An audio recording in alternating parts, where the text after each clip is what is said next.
Hey, hi, everybody. It is Friday, October 8th. This is the Armani and Edwards Show, Woodward Sports Network. Ryan Armani, Braylon Edwards. I'm telling you, every time I see it, no matter which mood I'm in, I get a big smile on my face, Braylon Edwards. Hey, check this out. One, it's Friday. You got to have fun on Friday, too. It's nothing like having a mom that randomly buys you things. So shout out to Mom. This is a little piece Mom picked out for me at Nordstrom, so I'm representing for Mom Dukes. Appreciate you, Mom. Thank you kindly. And I noticed that today. Yeah. You look great today, but you look great every day. Now let me ask you just quickly about the Flattery gets you nowhere. Just quickly about the sweatshirt. All right. I can't wear a sweatshirt in 80-degree temperatures with all this humidity. I mean, it is nasty outside, all this heat. Hey, Ryan. When you're sexy, you're sexy. Speaking of sexy, it doesn't get much sexier than the great Tom Mazaway. Tom, good morning to you. Hey, or good fellas. afternoon, whatever time it is. Hey, let's do this. Football Friday. And some Tim Tebow and Uncle Herb. Oh, man, Tim Tebow he was almost in tears there, buddy. It's the gift that keeps on giving. There's no doubt, and we are excited for that. Great lineup today as well. Coming up in about 25 minutes from now, we're going to have Doc Maakaron on SI.com, Detroit Sports Podcast as well. He put something together that Maz just loved. He took the Lions' 53-man roster and decided who should stay and who should go for next season. Looks like nobody. It's looks like nobody. It's really well done. He could barely field a baseball team. We'll talk to Doc about that. I saw that four-letter word, G-O-N-E, quite a bit on that list. Also coming up in the 3 o'clock hour, our WSN Lions beat reporter Kory Woods. K. Woods. The Lions just completely decimated again this week at Minnesota. And the only fear, we'll talk plenty of Lions today, but the only fear, if you're just thinking to yourself, well, the Vikings are going to roll, is if they just decide not to show up. They think they can win the football game without even coming to the game. Yeah, unless they don't come to the game, they're going to win that game. You look at win it. Yes, I'm talking about just blow the socks off them. Oh no, they're gonna kick the. Yeah, I can't. I don't want to curse. I'm getting ready for the radio, but yeah, they're going to kick some butt. The Detroit Lions, and even if the Detroit Lions were healthy all the way around, it still would have been a blowout because the Minnesota Vikings, and I don't like to use the could, the should, the if, but sometimes you have to. Minnesota Vikings could be 4-0 right now. Mm-hmm. They're a really good ball club on offense, really good on offense, and they're starting to get really good on the defensive line front. They're a good team. The Lions are a bad team. Not only that, though, Ryan, they're a bad team that is depleted in terms of injuries. Speaking of injuries, we saw one last night. Get into a little Thursday night football, too. The finger of Russell Wilson. Yeah. Man, that was nasty. Yeah, whenever you hit any part of your body on an individual that wears the number 99 and whose last name is Donald, you're going to get injured. Aaron Donald's a big boy. He's a big guy. Russell Wilson, man, you feel bad for him because Russell Wilson has the most primetime wins in the last 10 years in the NFL. 100 of them, right? Yes. Russell Wilson also has the most fourth-quarter comebacks on primetime TV. Not taking anything away from Geno. I didn't even know he was in the league still. I didn't either, actually. But he came out, he played well. It's almost like the Michigan State game when Stanton goes out. Damon Dodell came in and played well. It's the same thing. Geno played well, but it's not Russell Wilson. He can't do what Russell Wilson can do. Russell Wilson would have, in my opinion, won the game. But kudos to Stafford. Stafford had some early woes early. He missed a couple throws. He had an awful interception that looked very reminiscent of his time here in Detroit. But he figured it out. He calmed himself down.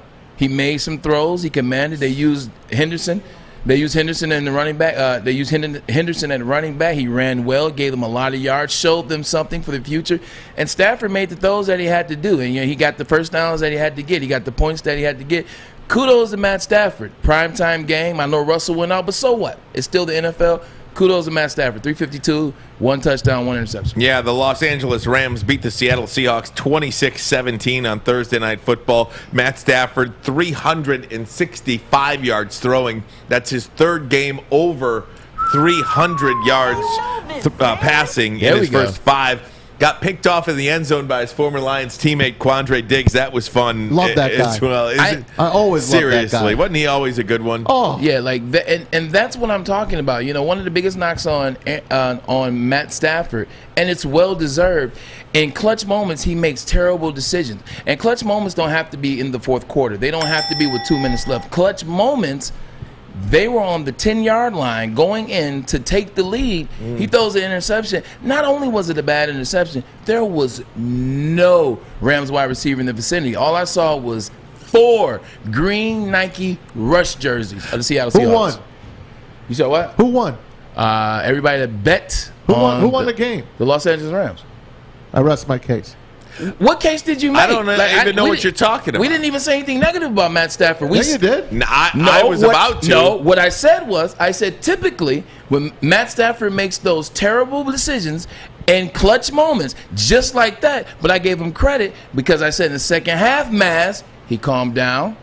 He started throwing the ball. He made the first downs that he had to get.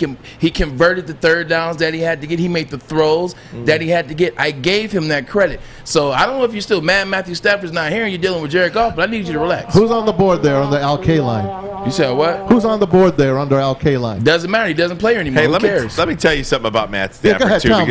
tell me something. Let me tell you something about Did Matt the Patriots Stafford. boo Tom Brady? Same thing. Couple people. They booed the hell out of Tom Brady. And they loved him.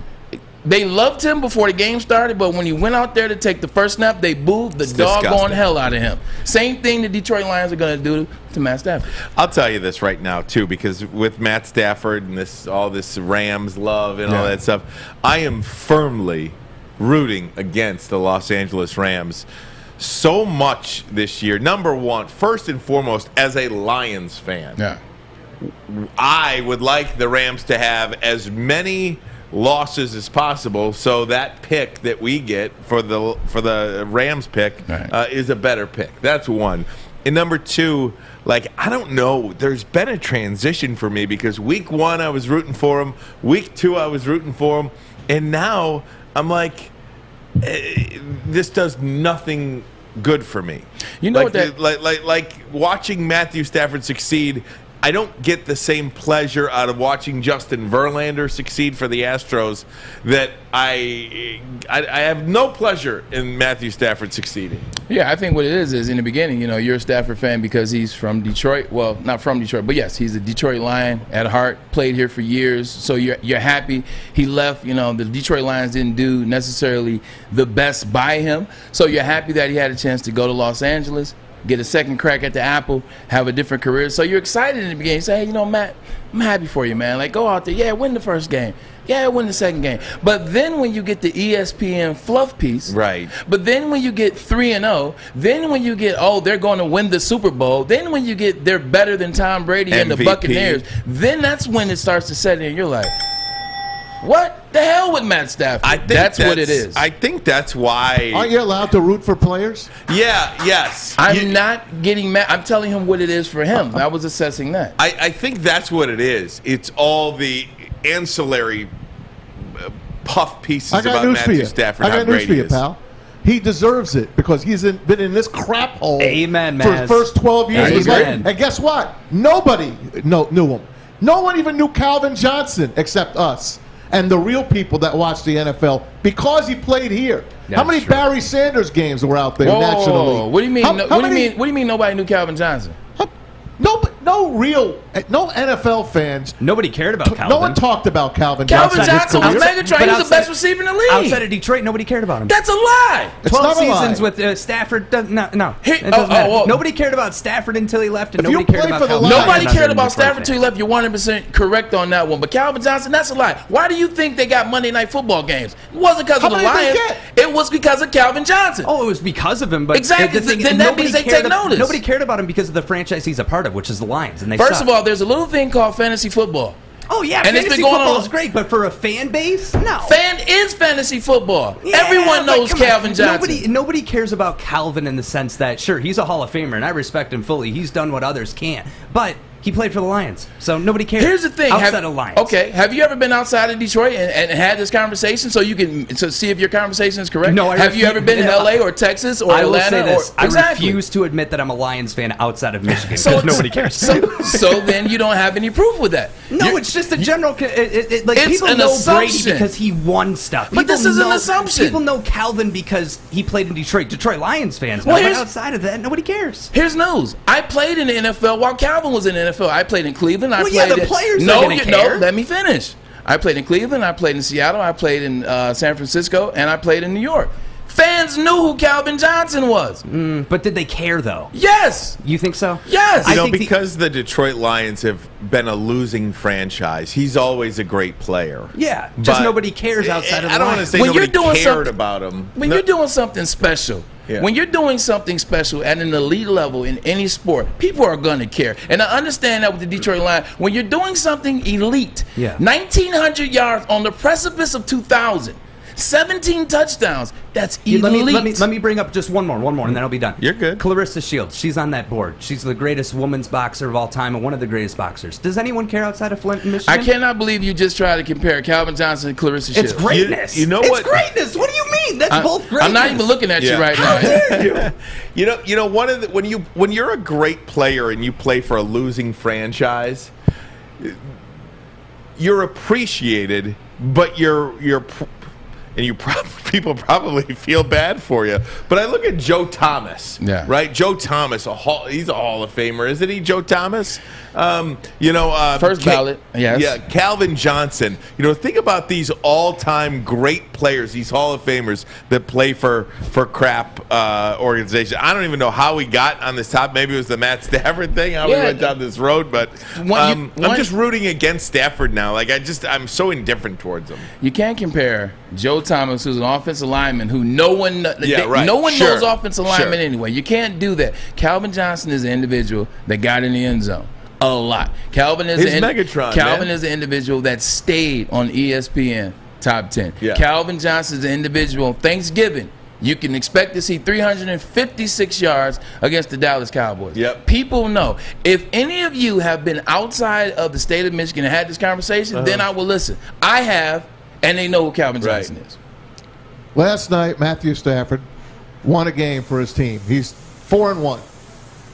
He deserves the accolades that people are giving him now. He deserves the national attention that he never got in his 12 years here. Because I think we could all say, if he hadn't played for Detroit and he was somewhere else, we'd be talking about him like Aaron Rodgers. That's my point about Calvin, too. Yeah. How many people have said he's as good as Aaron Rodgers? He's as good as this guy. These are professional athletes that go on the air and say that. So last night, and I'm going to step on you. They're former teammates, by the way. Aaron Andrews caught up with him at the end of the game, and we're allowed to have this on, by the way. Okay, I just want you to watch him and listen to him and enjoy that he's enjoying playing football. Great. Here it is. Season high, 365 yards, but the question everybody wants, what happened to the finger? Popped out, and I don't really know how, to be honest with you. Did you pop it back in? Yeah, I just looked down at it. It was on the left a little bit, threw it back in. Our guys did a great job, gave me a little tape, and was able to just kind of keep it warm the rest of the day and keep playing. How much did it affect you out there? Not too much. I felt pretty good. Felt like it was functioning enough, a little swollen, but they kept this thing on it, keep the swelling down, and we just went out and played. Yeah, there you go. Throw some dirt on it. Hey, coming out of the half, Sean McVay told me we're moving the ball, we're just not finishing. What was the difference here in the second half as you're shaking your head? Me not throwing a horrendous pick to my boy Quandre. No, it was a terrible pick that I threw early in the game. That's going to give us momentum if we can score there. Get another red zone trip in the first half. We don't come away with a touchdown. We were able to just finish drives off. It was great. We were throwing the ball to get it down there and then running it to get it in. There's no better feeling than that than having the big guys lead the way and run that thing in late in the game. Yeah, and of course when you have Robert Woods, Cooper Kupp, Darrell Henderson running the ball, that helps you out as well. Everybody talked about this is our first big test. We need to see how we respond on a short week. What do you think of responding here in Seattle in this NFC West? You having fun? Yeah, I'm having a blast. It's a heck of a challenge. This building is it gets rocking, but it was this is what you love, right? You come in here to a hostile environment, play football, and come away with the win with a bunch of great guys. It's awesome. Good to see you. Thanks so much. Take care of the finger. Appreciate that. Thank you. Yeah, I bet it is. I bet it is a heck of a blast when Russell Wilson leaves 3 minutes in the third quarter with 7 minutes and 11 seconds. But can I ask you this, Brink, before you go to the break? Yeah. I don't care if Russell Wilson was in there because Seattle didn't stop them. they had 500 yards of total offense. So they just would have kept scoring with them. Yep, he's got Robert Woods and Cooper Kupp now. Megatron and Marvin Jones. I don't care about that. At the end of the day, I'm sticking up for Geno Smith, who we didn't even know was in the NFL, had a chance to take the lead. And then, what's his name, slipped when he ran his route. He slipped when he ran. Tyler Lockett slipped when he ran his route because he playing off the wrong foot. Geno Smith had a chance to take the lead. What do you think Russell Wilson would have done, who's an MVP candidate right now, Maz? I'm with you, man. I'm so disgusted to say that, you got Robert Woods and Cooper Kupp. Like, Megatron and friggin' Marvin Jones are chopped liver. Bro, they're Lions. Chill out. I'm Matthew Stafford. We got to take a break. I'm disgusted because I came here and give Matthew Stafford kudos, and then Maz attacked me for giving him kudos. Right. What's up with this? You didn't give him kudos. You gave him a backhanded compliment. Chill out. No, I didn't. The first thing I said, Kareem hit it. I didn't give him a backhanded compliment. Armani and Edwards. Woodward Sports Network, the bottom line. I didn't give him a backhanded compliment. Fellas, football season is here. It's time to make your grooming experience easy like Sunday morning.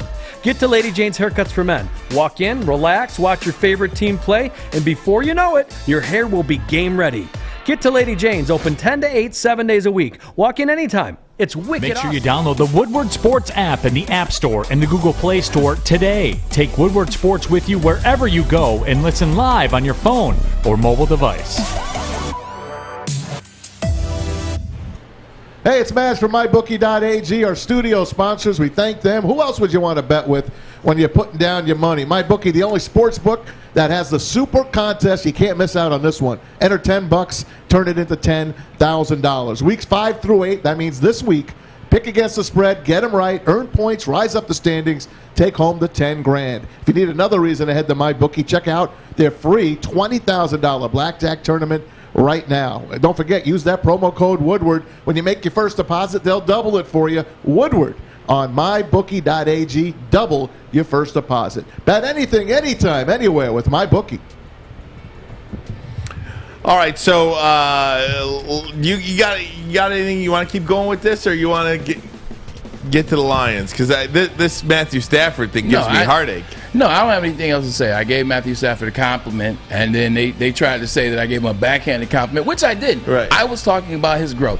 Typically, when he would make an interception like that or in a clutch moment, he would start to go downward and make more bad decisions and bad plays, and he didn't do that. In the second half of that game, he turned into a quarterback that you can trust. He turned into the quarterback that Sean McVay thought he would be. That's what I said. That's not called a backhanded compliment. That's called assessing growth. I think that's one of the reasons why I dislike the Los Angeles Rams too. That head coach walking around on the sidelines with his little buckle and his little walking up and down, and his little spiked haircut, the sunflower seeds, spitting them out. Like, chill out, Sean. But you know what a good thing was last night to see for the Los Angeles Rams? They finally found Robert Woods. I called that one. Maz has been saying it all year. He said, where has Robert Woods been? And DK.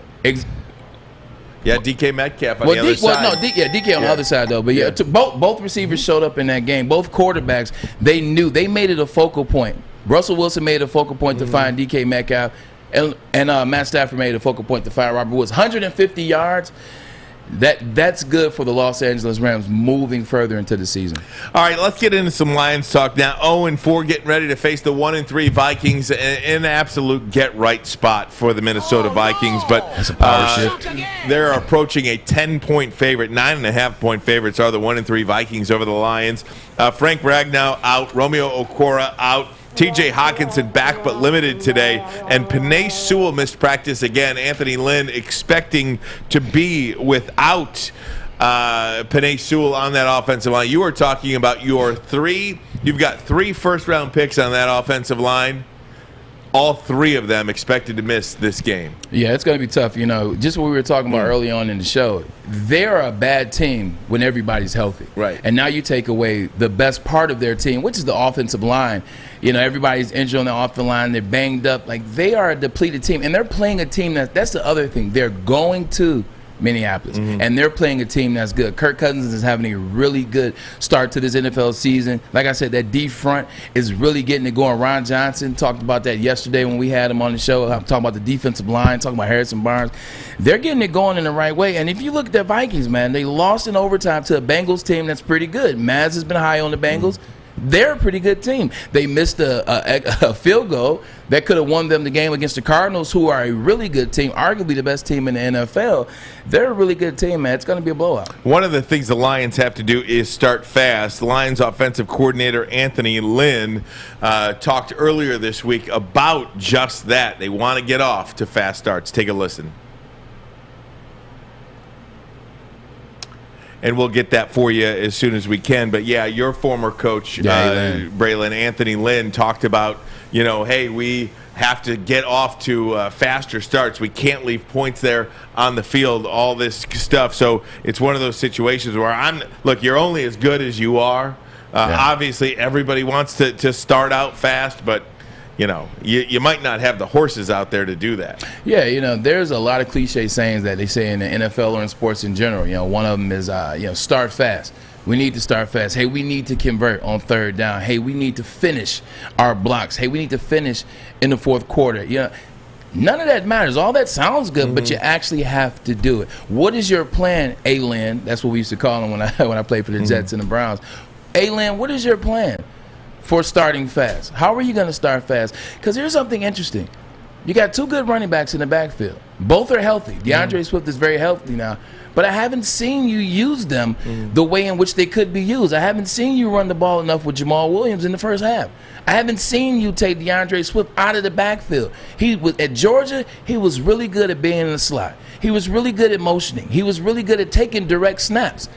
I haven't seen How do you run the football if you don't have the offensive line to do it, though? This is going to be a unique week. Lions running backs coach. We do have that Anthony Lynn clip. Okay, let's get the Deuce Staley one, though, because we already passed by that. Passed by that. Let's Deuce Staley, Lions running backs coach. He was talking this week about what you can do with the run game because this Vikings front four against pretty much essentially a backup offensive line for the Detroit Lions. How do you run the football? Here's Deuce Staley. This defense has been aggressive and good for a very long time. Zimmer has been doing good things as far as with the packages, and you see it year in and year out. And he has the personnel. So these guys have been in the system for a while. So it's something that you definitely, you take notes on and you try to see what they're doing, but it's hard. So as an offense, we got to make sure, for one, we deal with the crowd noise. That's number one for us, dealing with the crowd noise, getting out of the huddle, and, of course, executing.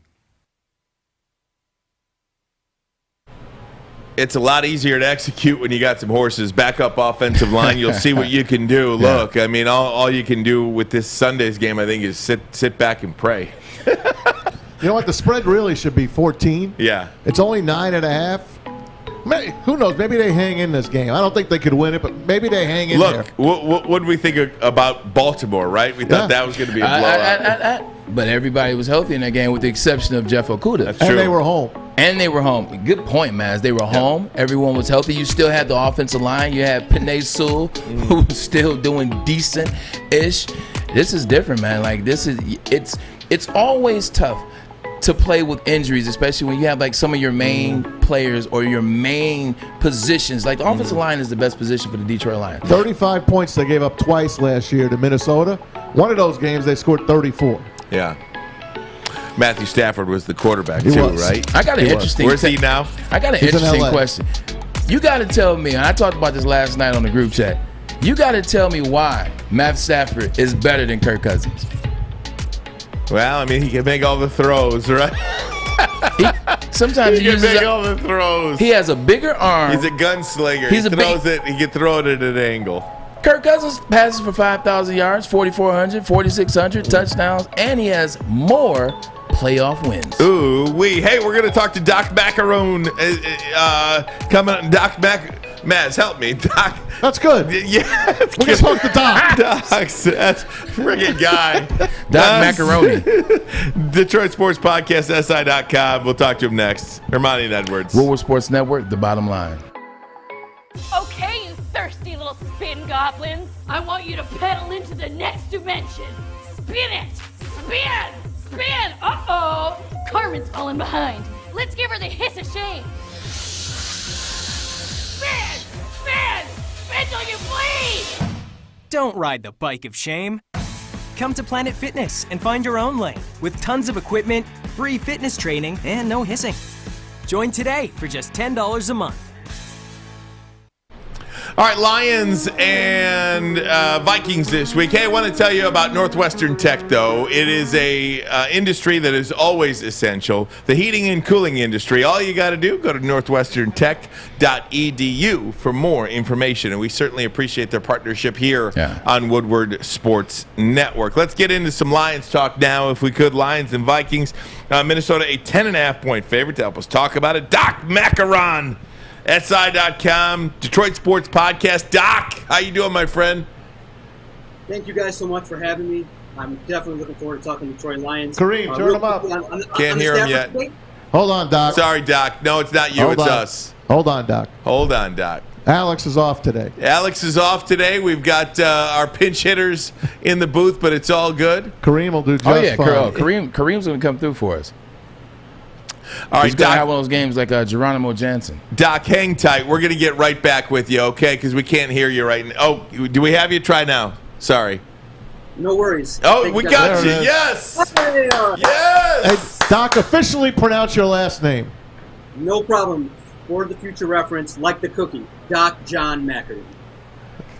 Maakaron. There it is. Very good. So, Doc, just talk to us about this one. Look, the Lions, I mean, they've got 3 first-round picks on their offensive line. All 3 of them expected to be out. Decker, Ragnow, and Sewell.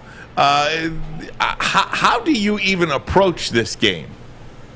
Absolutely. I mean, look, right now we're sitting at a record of 0-4. Not a lot of people think at this point in time that the Lions are actually going to win this game. But you have to go out there and you have to compete. You got to get out there and see about the development of some of these young players.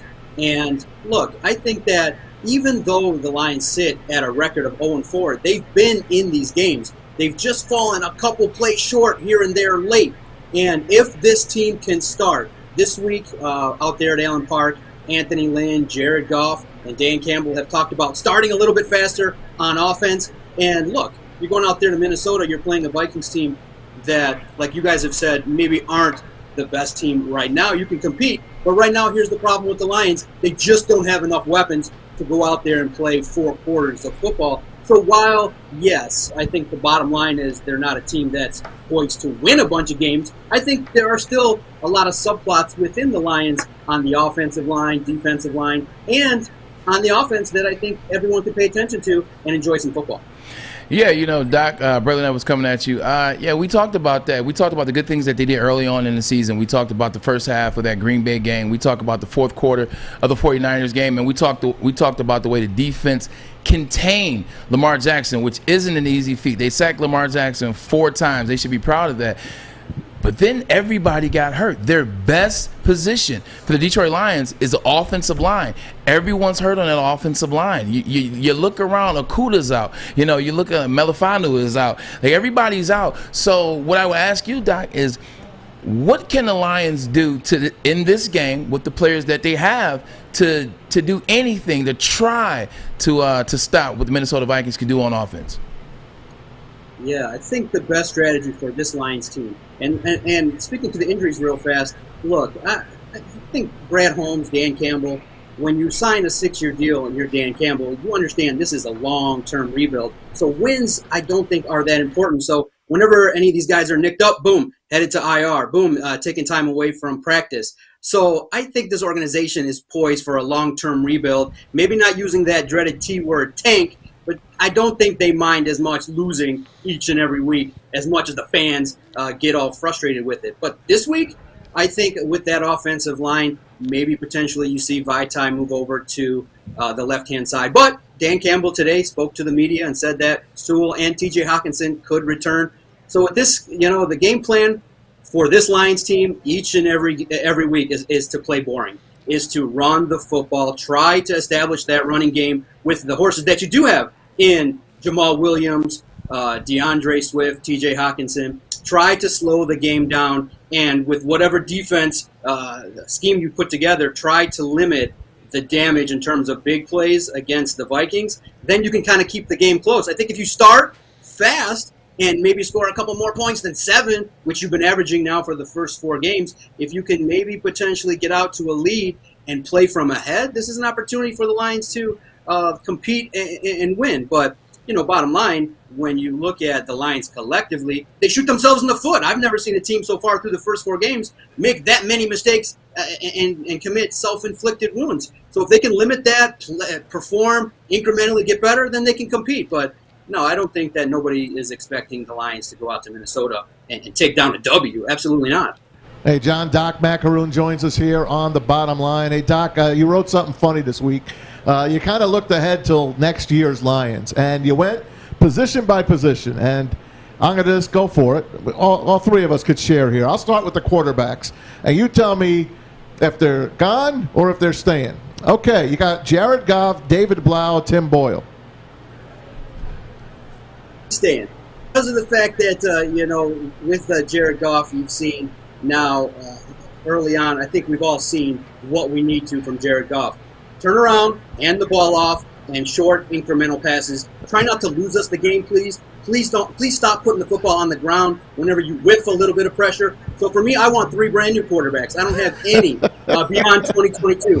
You got to go out there, Brad Holmes, find a quarterback. None stay. All right, how about the running backs? Let's go with DeAndre Swift. Yeah, absolutely. DeAndre Swift, I do believe, is part of the Jamal future. Williams. Nope, Jamal Williams, I think, will play well enough where another team will scoop him up. Bray, what do you think about that? I like Jamal Williams. I think one of the biggest things for the Detroit Lions they haven't been consistent in starting the run game. In the San Francisco game, they got behind early, so they weren't able to stick with the run. They had to go to the pass early in the second half. They got to get the run going. I like Jamal Williams between the tackles. They're 2 different type of runners. I think you can kind of catch teams off guard. I was saying before we got on the show with you, Doc, put DeAndre Swift in the slot. Motion DeAndre with some direct snaps. You got to change it up. Get creative. Get creative. We've seen movies and we've seen games over the years when teams don't have it. They get trickery. You use trickery. You try other things. You do a lot of motioning so you can help Jared Goff read the coverages because it looks like he struggles a little bit to read the coverage. Make it easy. Get the ball in T.J. Hawkinson's hand ASAP if he's playing. You got to change it up. Hey, Doc, let me ask you because just going back to this thing you wrote about, who stays and who goes and the rebuild. In the NFL, it's got such the ability to get good quickly is there.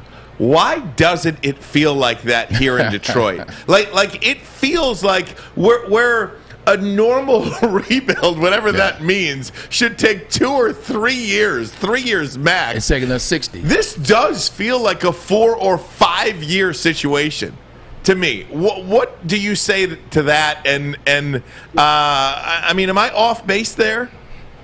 Not at all, Ryan. The Lions don't operate like normal football teams do. Whenever, as a reporter covering the Lions, you go into it thinking, okay, well, these certain things should happen, but where in an NFL game do you see someone kick a 66-yarder? And the Lions, my philosophy is if the right play should be to zig, the Lions always zag.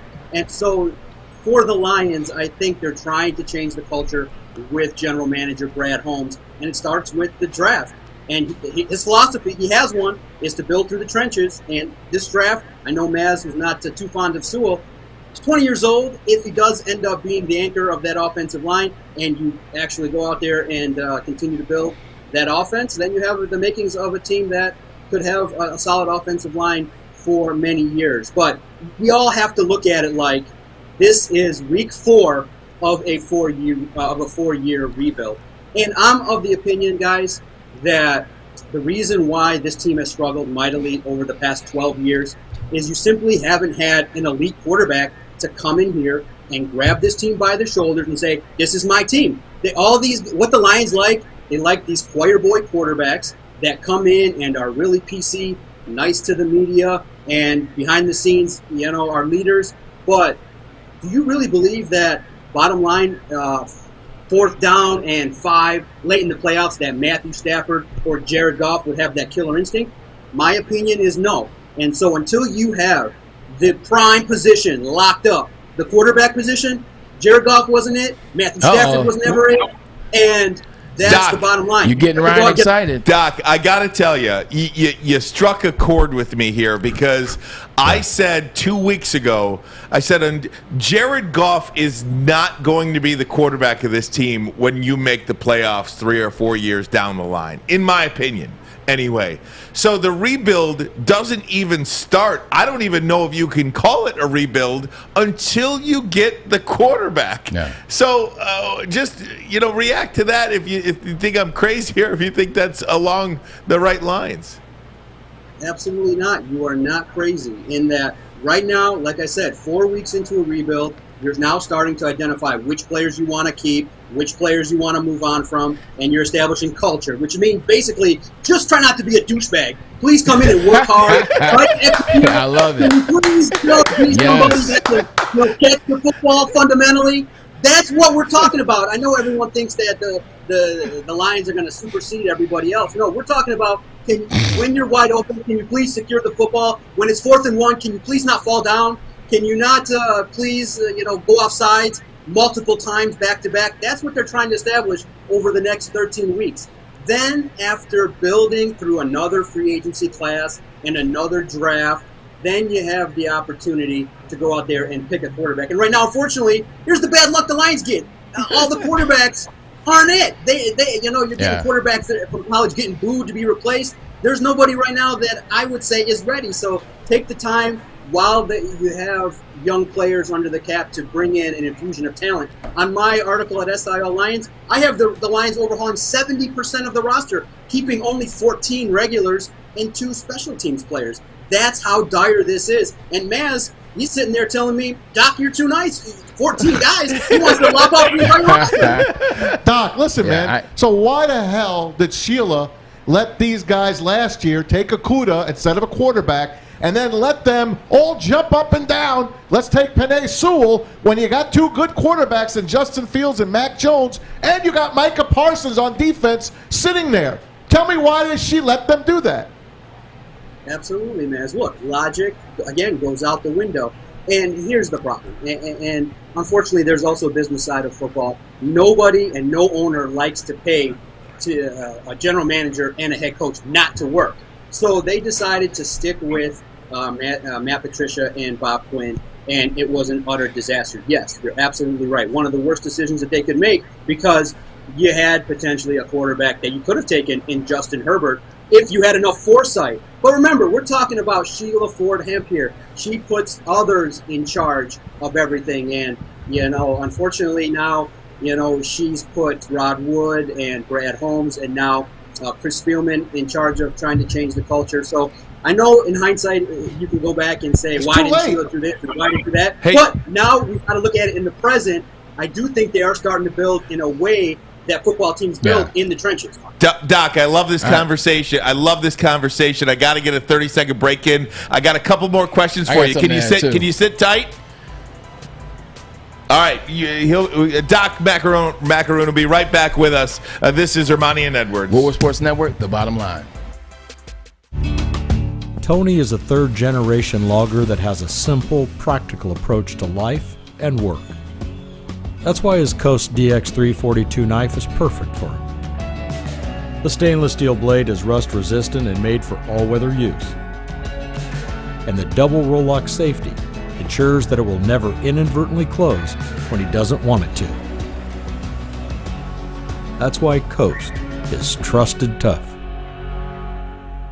Have fun. Hey guys, let's talk about Underdog Fantasy. The NFL season's underway, but you can still draft a new fantasy team each week with Underdog Fantasy. Win cash prizes. Check out that slick mobile app, user-friendly site. Join a league, draft a team in 10 minutes. Plus, the folks at Underdog will help you get started. A free $10 when you put in $10 and use the promo code WSN. UnderdogFantasy.com. Visit them at the App Store, on the Google Play Store. Sign up with WSN. Put 10 in. Get $10 free. That's Underdog Fantasy, promo code WSN. Hey Doc, let me run something by you. When I was playing in Cleveland, and this is in reference to the take about quarterback, Jared Goff not being the guy, needing to replace him, needing to find somebody, and then there not being anybody in this year's upcoming draft, with the exception of Malik from Liberty, Malik Willis.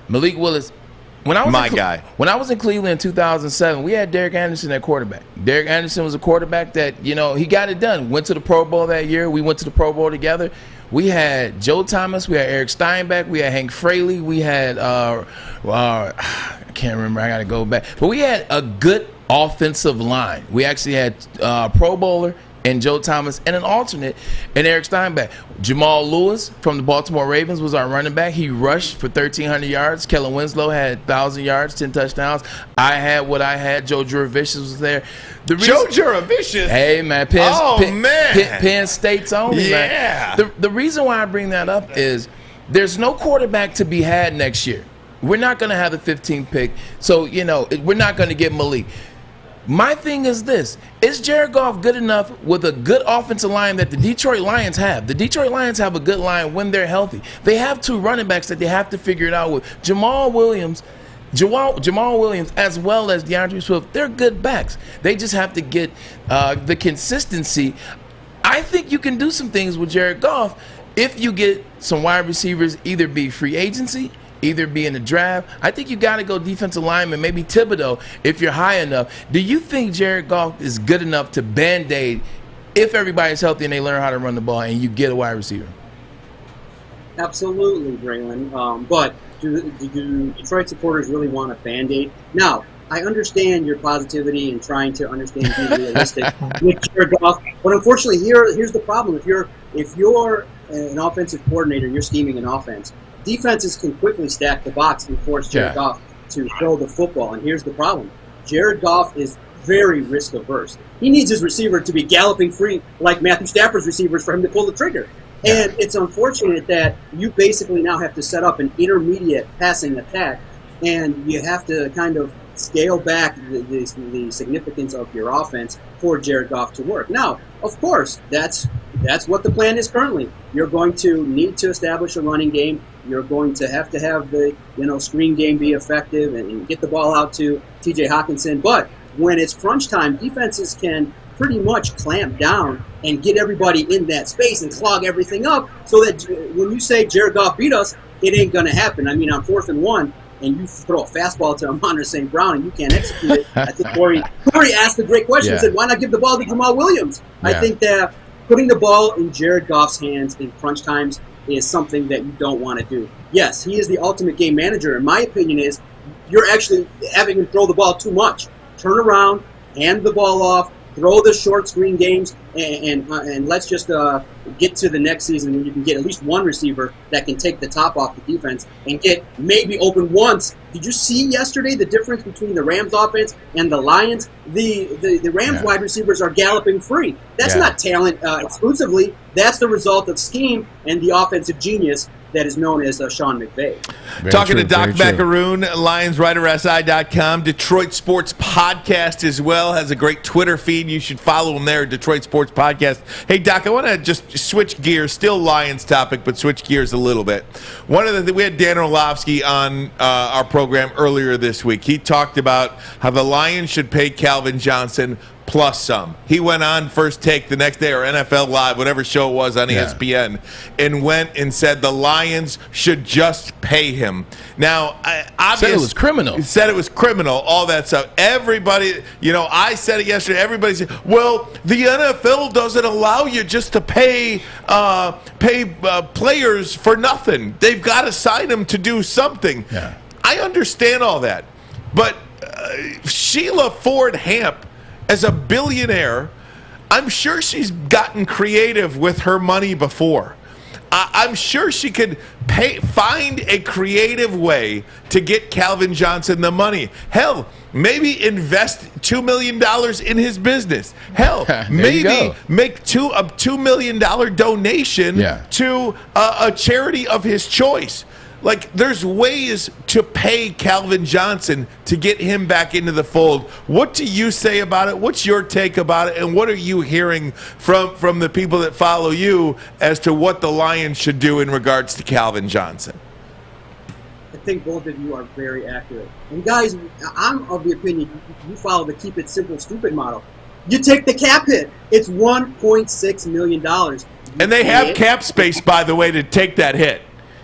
Exactly. And currently, guys, remember, there's such a thing as dead cap hit, which means you are actually paying players to not play in Detroit. So to really risk what has happened, Calvin Johnson is the gift that keeps on giving. I mean, all summer long, if there was a dead period with the Lions, Calvin would show up and have an interview and would say, I'm not fond of the Lions. And it just progressively leading up to the Hall of Fame. It should have been a celebration of the Lions organization, a celebration of one of your most talented players. Instead, it turned into Calvin versus the Lions. And it was embarrassing at the highest level. I sat there at Ford Field in the press box watching that, and it was one of the most uncomfortable things I've ever seen. A fan base booing a 69-year-old principal owner of an organization because of how they treated former players. And if anybody with any logic over there at Allen Park would say, take care of business, let's get some positive press, they would have taken care of this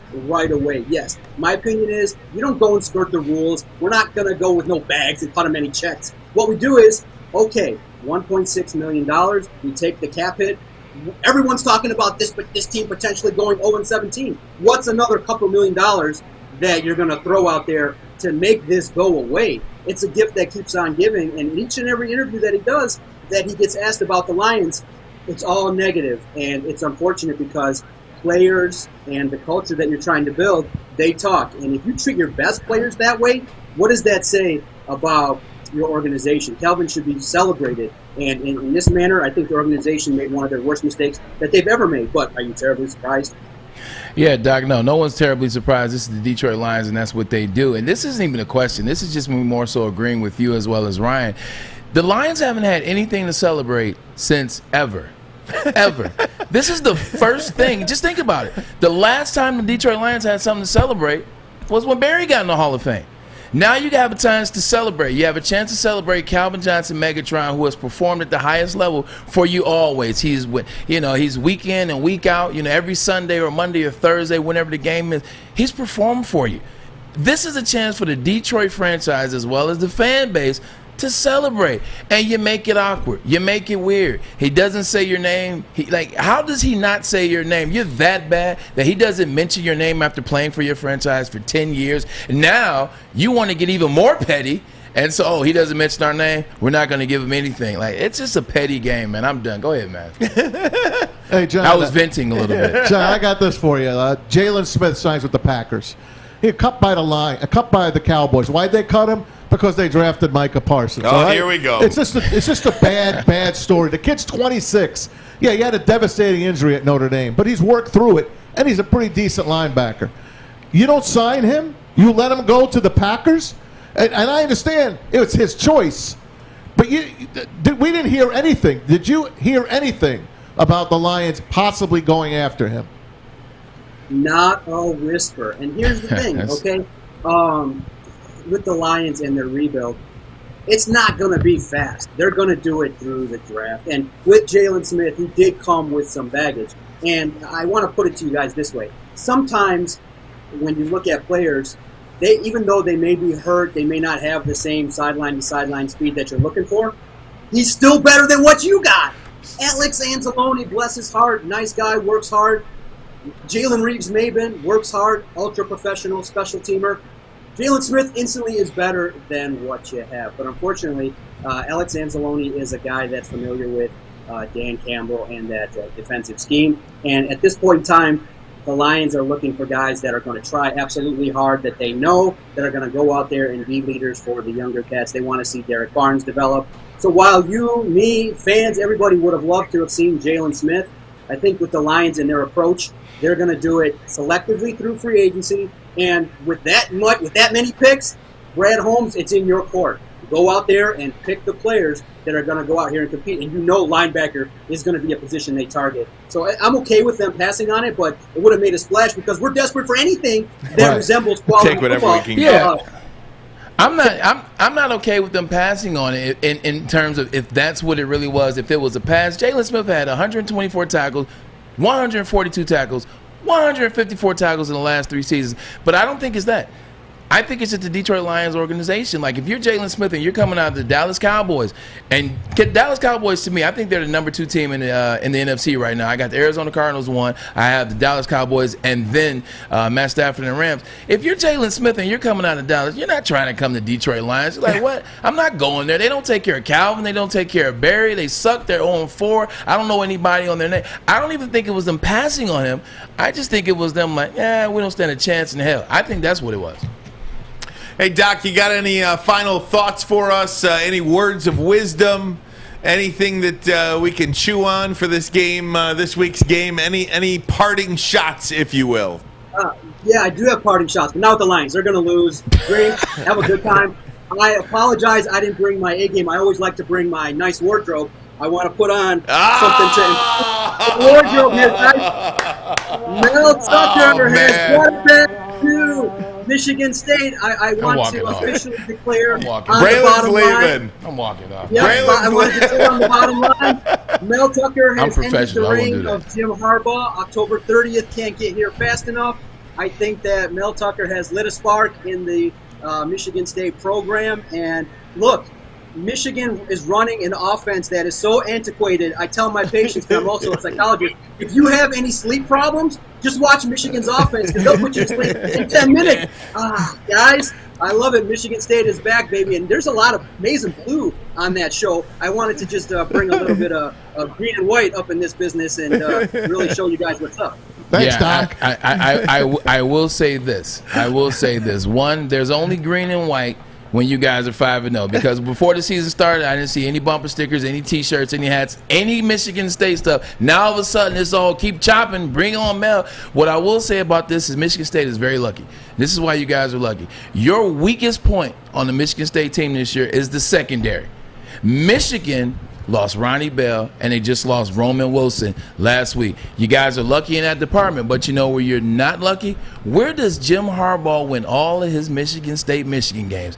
In East Lansing. Bring it! Bring it. Hey, Doc, we love, man, this has been so much fun. We want to have Doc on again. Yeah, we want to do it again. We'll certainly do it Michigan State week, but we'll have you on way before then. We appreciate your time, man. We certainly appreciate it. Doc Maakaron, follow him, Detroit Sports Podcast, LionsRiderSI.com. Doc, thanks, buddy. October 30th. Go ahead. Good luck this weekend against Rutgers. Yeah. Don't get surprised. Tip of the cap. Go green. Go white. Go green. Go white, Doc. There you go. Yeah, whatever. All right, guys, we're going to take a break. Come right back. I want to get into some Urban Meyer stuff if we could. Tim Tebow, Stephen A. Smith with a little back and forth this week. So you'll hear what Tim Tebow had to say about it earlier today. And the mother of the young lady speaking out as well. Tell you what she had to say. Ermani and Edwards. This is Woodward Sports, the bottom line. I'm looking to bring on another HVAC tech right now. We are recruiting 5 to 10 techs a month. We're looking to grow and expand. Every new tech we hire is from Northwestern Tech. The hands-on training is fantastic. They're always my first call. We love hiring Northwestern Tech grads. They come out trained and ready to work. Our program is only 10.5 months, and our next classes are starting soon. So why wait? I'm looking to hire a graduate of Northwestern Tech. Northwestern Tech. Northwestern Tech. Northwestern Tech. Hey, gang, guys, we like things uncomplicated, right? And I've been telling you, the reason why I'm wearing this hat every day is because I got this mop on my head. I don't know what to do with it. They're right there. I just, not only are they right there, it's so uncomplicated. Yeah. All you got to do, you walk in, you sign in, you sit down. There you go. And before you know it, you are handsome and clean. Ooh-wee. My goodness. Get to Lady Jane's, open 10 to 8, 7 days a week. Walk in anytime. It is wicked awesome. Wicked awesome. All right, gang. Look, this is a story that is not going to go away. Nope. Until this is going to follow Urban Meyer for the rest of his life, career, what have you, because I think we both agree this is not going to. I don't want to put words in your mouth. Yeah, go ahead. I don't believe he is going to finish the season as the head coach of the Jacksonville Jaguars. Well, Urban Meyer did not do in this situation. And I'm not saying it would necessarily prevent him from getting fired or walking away from the franchise before the season's over. But what he could have done that he hasn't done, he didn't come out and just own it. Like, even when you saw the press conference on Monday, like, it was a bunch of head down, I'm just kind of embarrassed, and, it's just not what you want to be. You never want to be a distraction. That's not how you own an F-up. Like, what he was supposed to do was go to the podium. Like, we're all human. We all make mistakes. I mean, this is one you can't make as the head man in charge, but we're human. You make mistakes. Just go to the podium. What he should have said was, hey, listen, I shouldn't have been there. I shouldn't have done that. It's disrespectful to my family. It was disrespectful to my wife. It was disrespectful to my organization, the Jacksonville Jaguars, and I'm better than that. I'm better than that. I'm disgusted and embarrassed for myself. But you know what? I made a mistake, and I'm human, and I guarantee you I won't make a mistake like that again. I promise you that I will be a better version of myself for my family and for the Jacksonville Jaguars moving forward. That's the last thing I'm going to say about that. I'm embarrassed. Now, taking questions about who we're playing this week. If he said that at the podium, forceful, everyone would have been like, man, he effed up, but he owned it. Good for him. Good for him. Now let's see if he owns up to his promise. I would have been like, yo, you know what? He owned it. Let's see if he lives up to his apology. He didn't do that. It was a bunch of, I don't know. His wife had to come out and apologize. Why is his wife apologizing for his mess up? Why is his wife apologizing for his mess up? He's got 2 weeks. If the Jags show fight, he keeps his job. If they get blown out, he's gone on the break. That's it. Fact of life. Yeah, I agree. I agree with Matt. And that's not a bad thought. I'm not sure he survives at all. I certainly don't. I don't believe he's going to be the Terry Foster. How you doing, man? Good to see you, buddy. Terry Foster in studio. We'll see if we can get him lined up, maybe. I don't believe he's going to be the head coach at the end of the year. Now, earlier today, his former player, like a son to him, Tim Tebow, on ESPN First Take, had this to say in the exchange with Stephen A. Smith. I think, first of all, this is a very disappointing, frustrating, and honestly heartbreaking situation. When I first saw and heard about what happened, my heart was hurting for Miss Shelley, Coach's wife, someone that I love very much, and his daughters, who I'm very close with, and who I've talked to both of them this week, and also had the chance of talking with Coach. And it's a very difficult week, and my advice to him was to apologize, to admit it, to learn from it, and to never repeat it. And Coach shared with me that it was one of the hardest times of his life, and he apologized, but he didn't need to apologize to me. I know this has weighed so heavy on his heart, and he is hurting. And I do think for some of the guys, he will have to earn back their trust and respect. And I think he really wants to do that. This is not something that I think anybody in his family takes lightly. This is a very serious situation. It's a very disappointing situation. But I also know that Coach isn't taking it lightly. And he knows what a big deal it is, how disappointing it is to so many people. And I believe that he wants to make amends, which is very hard, and it takes a while. That's the thing about a reputation. It takes a lifetime to build and a moment to lose. And he's someone that I love. I love Miss Shelley. I love all 3 of his kids. I'm very close with all of them.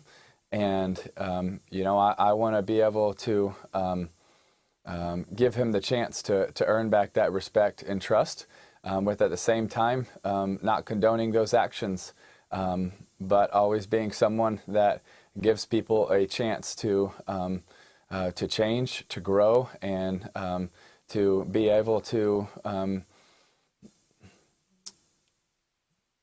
earn back that trust and that respect. And, I love his entire family, and I'm praying for them in this hard time, because it's so much bigger than football would ever be. Yeah, when I hear that clip by Timothy Tebow, I think you start to realize how serious this event or this situation is. Yeah, you start to see how serious the situation is from the family side of things. Tim Tebow obviously played for Urban Meyer in Florida. He's really close with the family. He's really close with Urban's daughters. And he's the most amazing guy ever. Everyone knows that. He was almost about to cry. And he's a sensitive guy anyway. And there's nothing wrong with being sensitive. But, he's a sensitive guy, whatever. But you can... I got feelings. I'm sensitive, too. Me, too. I'm a Pisces. We're emotional. But you can just see that he's and he's talked to Urban. He's talked to Sheila. He's talked to the daughters. And after that, have these emotions and seem that way. He seemed like he wanted to cry. You can tell that this has been very embarrassing, a situation in terms of for the family. And you can tell that maybe he didn't say it in the press conference, but you can tell that because Urban's an arrogant guy. He always has been a self-serving guy. He's a great college coach, but he's arrogant, he's self-serving and things of that nature. And this probably hasn't happened before, but this is the first time it's been caught. You can tell that behind closed door, he probably doesn't know what to do with himself. He's probably embarrassed.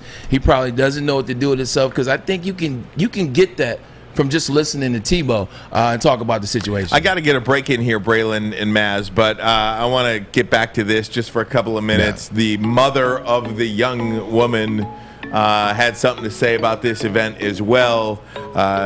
Crazy. This thing has layers. Yeah, it does. Now Urban has the young girl's mother involved. Right. This thing has layers. We will get to that, get into Michigan. Big college football weekend. Want to get to some baseball. What happened last night in Tampa Bay? I mean, my goodness, this young player, rookie of the year for sure, Rose Arena for the Tampa Bay Rays, did something that's just spectacular. So we'll do some baseball. We'll do some Michigan State, and, of course, more on this Urban Meyer. Armani and Edwards. Woodward Sports Network, the bottom line.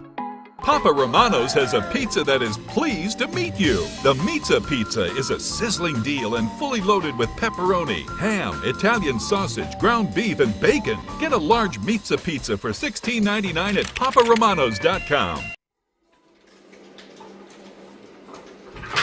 Morning, Art. Good morning, D-Mac.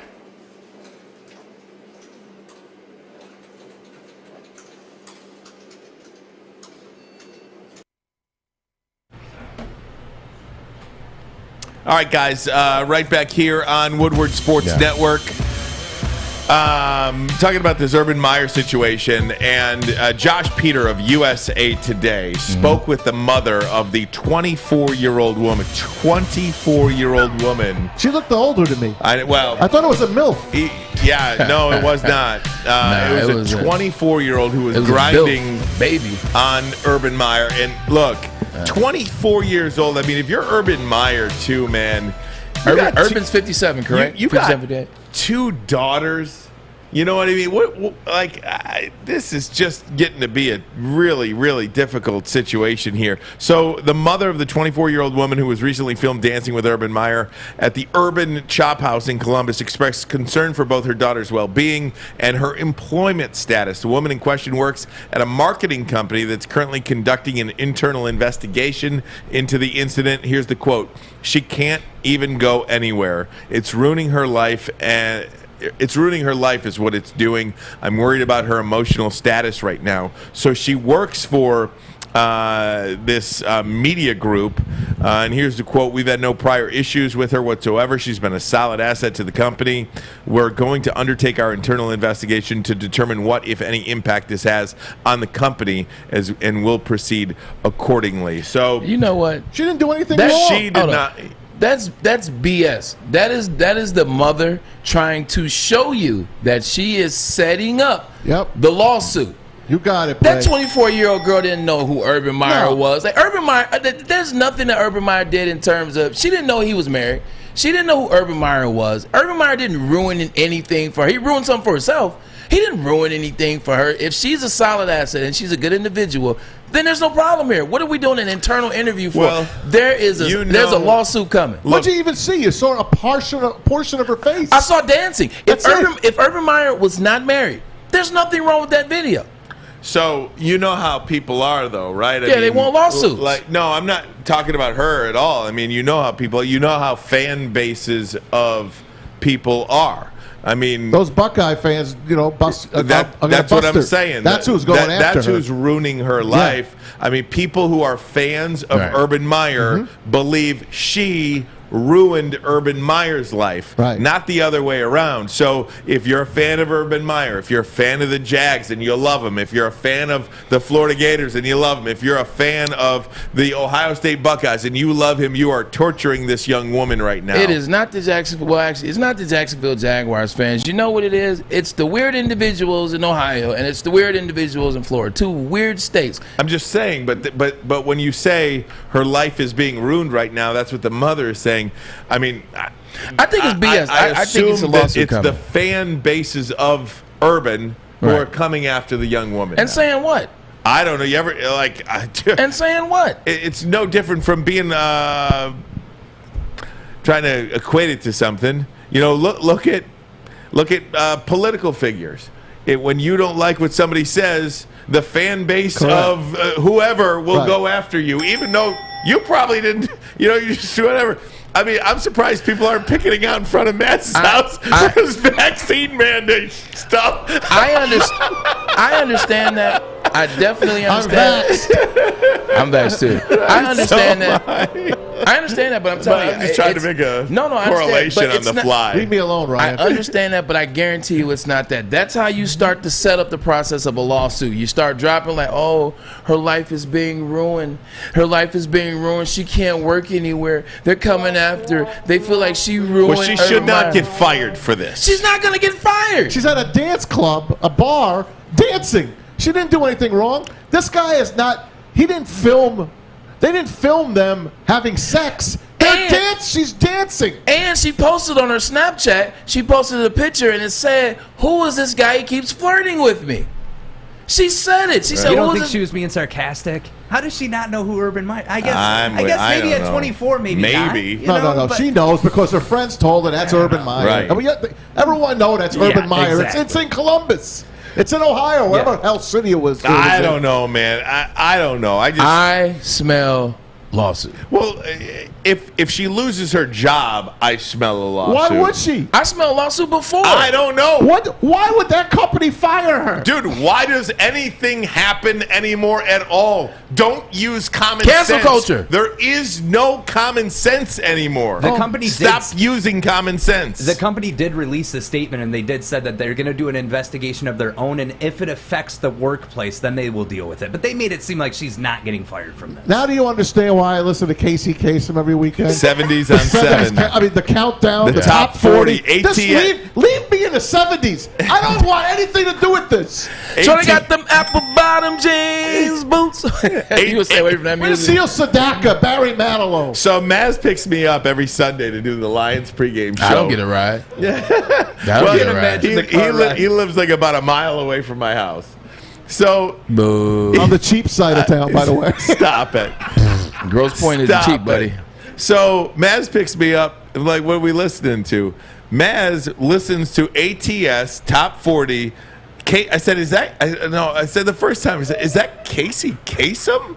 And he says, man, that's great stuff right there. And he says, yeah. Yes, I listen to him every week. It's 70s on 7, and it's ATS. He was listening to the top 40 countdown from August of 1973. Was that Chicago? Little Carpenters, Little Chicago. You listen to Chicago? Hardcore. Little LEO in there? Hardcore. And then the following week, it was, I said, oh, Casey Kasem, what's Kasem got this time? He said, oh, this is 1977. Ooh. I'm like, Hey, damn, bro. You think anyone's going to picket my house for vaccinations back then? Huh? Not in 73. You just put me back there. Just leave me alone. Picket you for your anti-Vietnam stance. Yeah. I tell you what, if I pick you up, Ryan, we're going to be listening to Gerbo, Lil Baby, Lil Dirt. I want you to pick me up, Brady. Look at you picking me up. You're done. I'm not picking you up this week. You're out. It'd be a much more uplifting trip. Yeah, you know what I'm saying? Wake Stay up. out. You know, you're getting up at 9:30 to do a show, man. You pick up something a little more uplifting. Not the Carpenters Superstar. Oh, I my love that God. song. One of the greatest songs Yesterday, once more. Oh, my gosh. Hey, Mez, when we average white band. Mez, when we do our pick segment, do you have the Jags on the board today? I do not. You do but not. we can put them on. Yeah? That could be our extra special pick. They play the Titans. Let's see what that number is real quick, Baz. Titans lost last week, man. To the Jets. I know. I got their first win. Ooh, 4.5. Derrick Henry still had a Jags good game. at home, 4.5 point dog. I know, but that's smelly. Little stinky. Little stinky. Little stinky. I don't know about that. Like, anytime you look at what you look at what the Titans did last week, and yeah, they lost, but Tannehill had 345 yards. Derrick Henry had 160 yards. That defense just has to, put their helmets on and play. Braylon, quickly, and I don't want to make a conversation about it. Okay, I promise yet. I won't. But hold on, I got to get my calculator up. Hold on, please. I thought Doc was back. Give me 2 seconds. I got to get my calculator up. Hey, Kory. Do you believe, imagine, have I moved the needle on you at least a little bit to where you believe there's going to be a 6,000-yard passer in the NFL? No. Okay. Just checking. No. Just checking. No. Not even close. Stafford's got 1,587 yards through 5 games, but it's really Derek Carr. It's Derek Carr. It's Derek Carr that you got to worry about. You know what we didn't talk about that's very interesting? We've been spending so much time and talking about the extra game now at 17, trying to get to 6,000 yards. Maybe it's Derek Carr. Maybe it's Matt Stafford. Maybe it's Tom Brady. Maybe it's Patrick Mahomes. What we haven't talked about, there was an individual last year in the NFL that plays the position of running back that had 2,000 yards rushing in 16 games. The year before that, he had 1,900. D. Henry? What is Derrick Henry going to do with an extra game this year? That's what we need to be talking about. Can he get to 2,300? Can he get to 2,400? Ooh. That's what we should be talking about. Not this mythological unicorn that's the 6,000-yard QB passer. I don't think Derrick Henry makes 2,000 this year. I disagree. He's at 5'10" right now through 4 games. Like, you do the averages on that. Like, he's on track for 2 stacks. Oh, dang. Hey, guys, we're going to have Kory Woods. Got to get back into some Lions talk. We'll do that quickly, and then we got a lot to get to in the next 45 minutes. We got Michigan. We got Michigan State. We can do State. it, though. Let's stay concise. All right, let's do it. Let's stay concise. Let's stay on point. Kory Woods, Lions, next. Armani and Edwards. Woodward Sports Network, the bottom line. Fellas, football season is here. It's time to make your grooming experience easy like Sunday morning. Get to Lady Jane's Haircuts for Men. Walk in, relax, watch your favorite team play, and before you know it, your hair will be game ready. Get to Lady Jane's, open 10 to 8, 7 days a week. Walk in anytime. It's wicked awesome. Make sure you download the Woodward Sports app in the App Store and the Google Play Store today. Take Woodward Sports with you wherever you go and listen live on your phone or mobile device. Hey, everybody, it's Maz for Legacy Partners Insurance. Nobody wants to shop for insurance. Heck, nobody even wants insurance, but you need it. So why not go to someone that knows what they're talking about, a local agent that knows the local insurance market. Legacy Partners Insurance, been around for over 100 years. They're an independent agent, so they make the carriers compete for your business. So try them out. It's a free call. It's a free try. 586-209-4106, or go online to legacypartnersins.com/Woodward Sports. Fill out the information. Someone will get in touch with you. It'll take you 5 minutes, and you might be saving hundreds, maybe thousands a year. Not only that, we do a drawing once a month for anyone that just gives it a try. A $50 gift card to Amazon just for giving it a try. Give it a try, right? Legacy Partners Insurance. Tell them Maz sent you from Woodward Sports.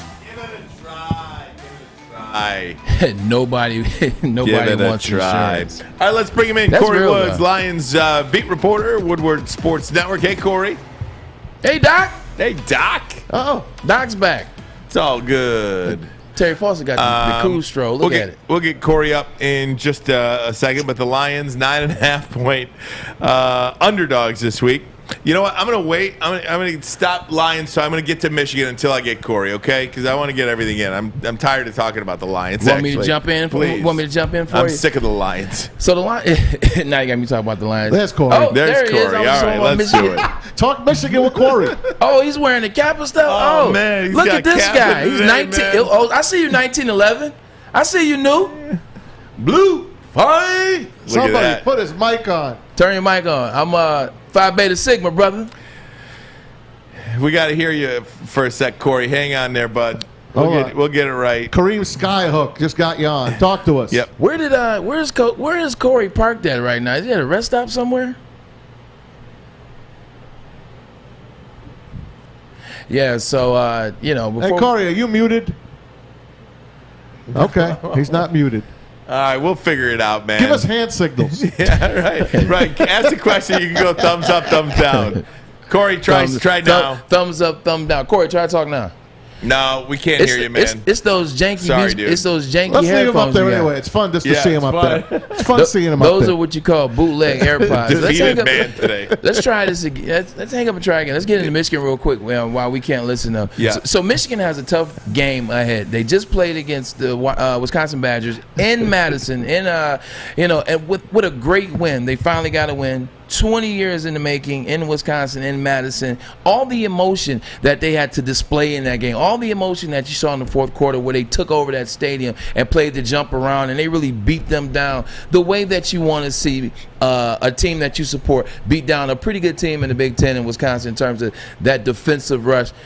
Does that hinder them or does that set them up to be riding an emotional high too much, going into a tough Nebraska in terms of atmosphere? Tough road game. Nebraska a little bit better than people give them credit for starting this season. Martinez is getting it done. He's not turning the ball over. Scott Frost might have found something in the running game. 430 yards rushing last week. Trap game? I don't know if it's a trap game as much as it is Michigan's got a tough test. Yeah. Nicely said. Yeah, it's not as much of a trap game. It's just Michigan's got a tough opponent in a tough environment, and they've got to play their best game in order to win that football game. It's just that simple. This is going to be a gauntlet now as they go through. Once you get to 4-0, you get in the Big Ten, you go 5-0. Every single game is its own entity. I don't care how it looks. I don't care how you get it done. Week 1, it's great. We see the rushing attack, but now we want to see the passing game. Oh, the passing game is good. Now let's get the rushing attack in. I don't even care how they get it done. They just got to find a way to get it done, because as you're growing your program and you're doing all of these things, you've got to win at the end of the day. And this is one of those games you've got to win in order to keep every hope of feeling good, every hope of that Big Ten championship game alive. Got to keep it going. Yeah, and that's every conference. You hit the nail on the head. Like, once you get out of, the beginning of the season, or you get those non-conference games, you get into the conference. It's every conference is the same. Look at Alabama. Alabama plays 13,000 bums in the beginning of the year. But once the season starts, they got to play Ole Miss. Mm-hmm. Ole Miss is going to bring it when they play Alabama. You got to play Mississippi State. You got to play South Carolina. You got to play Florida. Same in the Big Ten. Kory. Oh, I'm sorry, Braylon. No, go ahead. Sorry. Same in the Big Ten. It's just tough when the season starts. Kory, we'll bring you back in. We apologize for the technical stuff. Give me a thought. You're out there at Lions camp today. What's the latest on Penei Sewell, first and foremost? Obviously, Lions have invested 3 first-round picks in their offensive line with Taylor Decker, Frank Ragnow, Penei Sewell. Are any of them going to be available this week? So, first off, can you guys hear me? Yes. Yes. Great. So from what I'm hearing, Penei Sewell, they Anthony Lynn was talking on both sides of his mouth yesterday. He was saying that they were preparing to play without him. He did practice yesterday, limited practice. He was at practice again today. So his status, along with TJ Hockenson, from what I'm reading, is going to be questionable for this Sunday. All right, Kory, obviously, what's the mindset with this group? Because not too many people are giving them an opportunity to win, let alone hang tight. It's one of the largest spreads of the weekend. Lions a 9.5-point underdog. That is one of the largest of the weekend. Nobody really giving them a chance to even compete, let alone win the game. What's the mindset from this group heading in? Not to mention, they've lost the last 7 games to the Minnesota Vikings.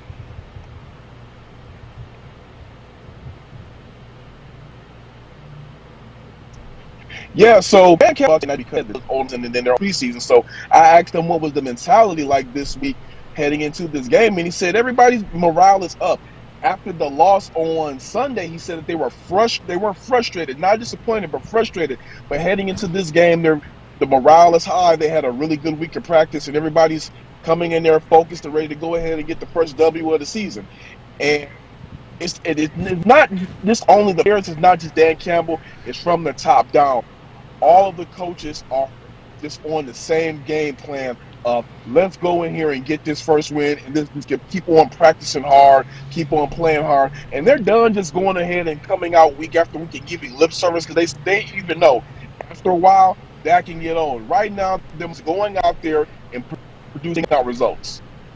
Yeah, here's my thing, though, man, and I get that. And I played in the NFL, and I know these conversations that coaches have and players have after losses or after disappointing games or things of that nature. And it's like, hey, we're going to get back to it. We're coming out. We're excited. We're frustrated because we're this close or we're this far away. So we're gonna.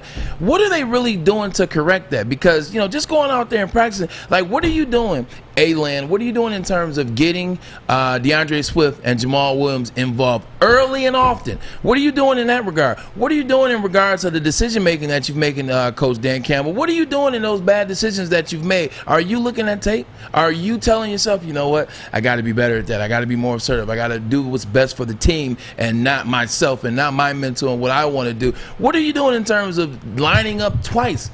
Offsides, like are those the things that you correct? Just like Doc talked to us, we had Doc on a little bit earlier. SINS, self-inflicted negatives. Well, that is something that he's been talking about all week. I don't know if you guys played the clip or not. I was busy, with the practice stuff. But Dan Campbell did talk about this week about examining their third and short situations, their late game situations, improving on their communication. He took ownership of that. But when you're talking about some of the stuff you're talking about, Braylon, I had to ask Anthony Lynn about that. Well, Anthony Lynn was asked about that because even he said that those short yardage situations, he takes the ownership of not using Jamal Williams more in those situations. There we go. They had a third and they could have used them on. They had a 4th and 1 that they could have used them on. And he said that he went back and looked at the tape and just said that was on him, that he should have used Williams more, and he was running the ball greatly, and they should have did it more. Like, they only ran the ball 4 times in the second half between DeAndre Swift and Jamal Williams. You want to say they shouldn't have given the ball to Swift more? That's fine. He didn't have his greatest game. But going into the half, Williams was averaging 4.7 yards per carry, and he only touched the ball 2 more times the rest of the game. Hey, Kory, when are we going to see Terrell Williams, if ever? I mean, I saw him at one play against San Francisco. He's concussed, but obviously it's a lot worse than everyone thought. And is Austin Seibert kicking this week? From what it looks like, Austin Seibert was, I believe he was activated off of the list. There has been no chatter on Tyrell Williams. It's pretty much cooled down. He hasn't even been brought up by anybody. So it's looking, and seeing how they haven't updated, since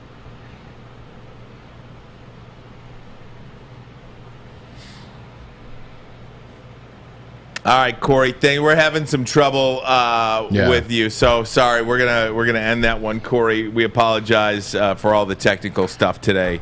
But Lions, a 9.5-point underdog against the Minnesota Vikings today. I want to get back into some Michigan talk. Michigan State. We got to hit on the baseball. We got to hit on the heavyweight championship fight. Plus our picks. Lots more to get to. Armani and Edwards. Woodward Sports Network. The bottom line. I'm looking to bring on another HVAC tech right now. We are recruiting 5 to 10 techs a month. We're looking to grow and expand. Every new tech we hire is from Northwestern Tech. The hands-on training is fantastic. They're always my first call. We love hiring Northwestern Tech grads. They come out trained and ready to work. Our program is only 10.5 months, and our next classes are starting soon. So why wait? I'm looking to hire a graduate of Northwestern Tech. Northwestern Tech. Northwestern Tech. Northwestern Tech. Hey, gang, Lions and Vikings this week. We're going to be at O'Toole's. The Lions and Vikings pregame with Jose Cuervo, our friends from 101 WRIF. O'Toole's in Royal Oak. Pregame show 11 a.m. to 1 p.m. Then after the game at the Brass Rail, Stick and Anson will be there. They will stream live at the 2-minute warning every Lions game, period. They're at the Brass Rail in downtown Adams and Woodward. So look for that.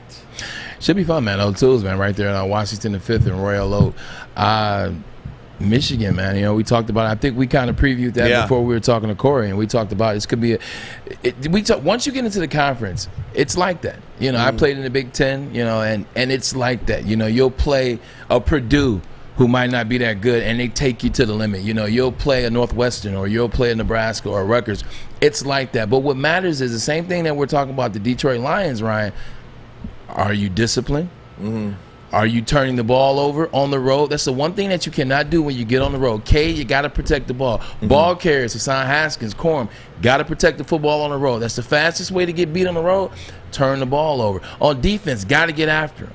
You got to get after him. Like, do what you've been doing. Don't change anything that you guys have been doing. The University of Michigan Wolverines have been good all year in terms of doing what they need to do to win ball games. Here's the deal. This is going to be a tough game. But if you want to compete for a championship, you win tough games. Here it is. No excuses. Michigan has more talent. They are better than Nebraska. Enough. There it is. Go win the football game now. Period. End of story. I got nothing more to add. Matt, you got anything to add to that? I got nothing to add to Dynamite drop in, Yeah, Monty. seriously. I got nothing more.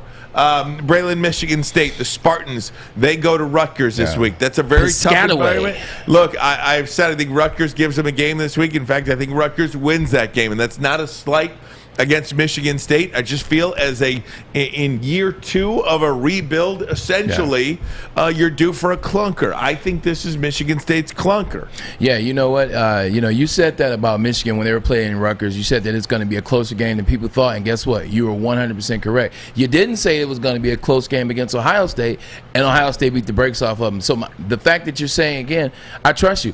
I just like this Michigan State offense so much. I like Peyton Thorne, and I keep saying it. You know, if you look at the offensive quarterback, I mean, if you look at the quarterbacks in the Big Ten, you got Sean Clifford from Penn State. You got Peyton Thorne from Michigan State. You have C.J. Stroud from Ohio State. Those are probably the top 3 quarterbacks in the conference, you know, and he gets it done. He gets the ball down the field. He makes the short throws. He makes the long throws. He has receivers to throw the ball to. Jaden Reed, arguably, is the most explosive player in the Big Ten right now. You see his punt return. You see him at wide receiver. Naylor is a really good wide receiver for them. Hayward is catching the ball out of the backfield. Shout out to Craig, the Ironhead Hayward, rest in peace. His son out there doing his thing.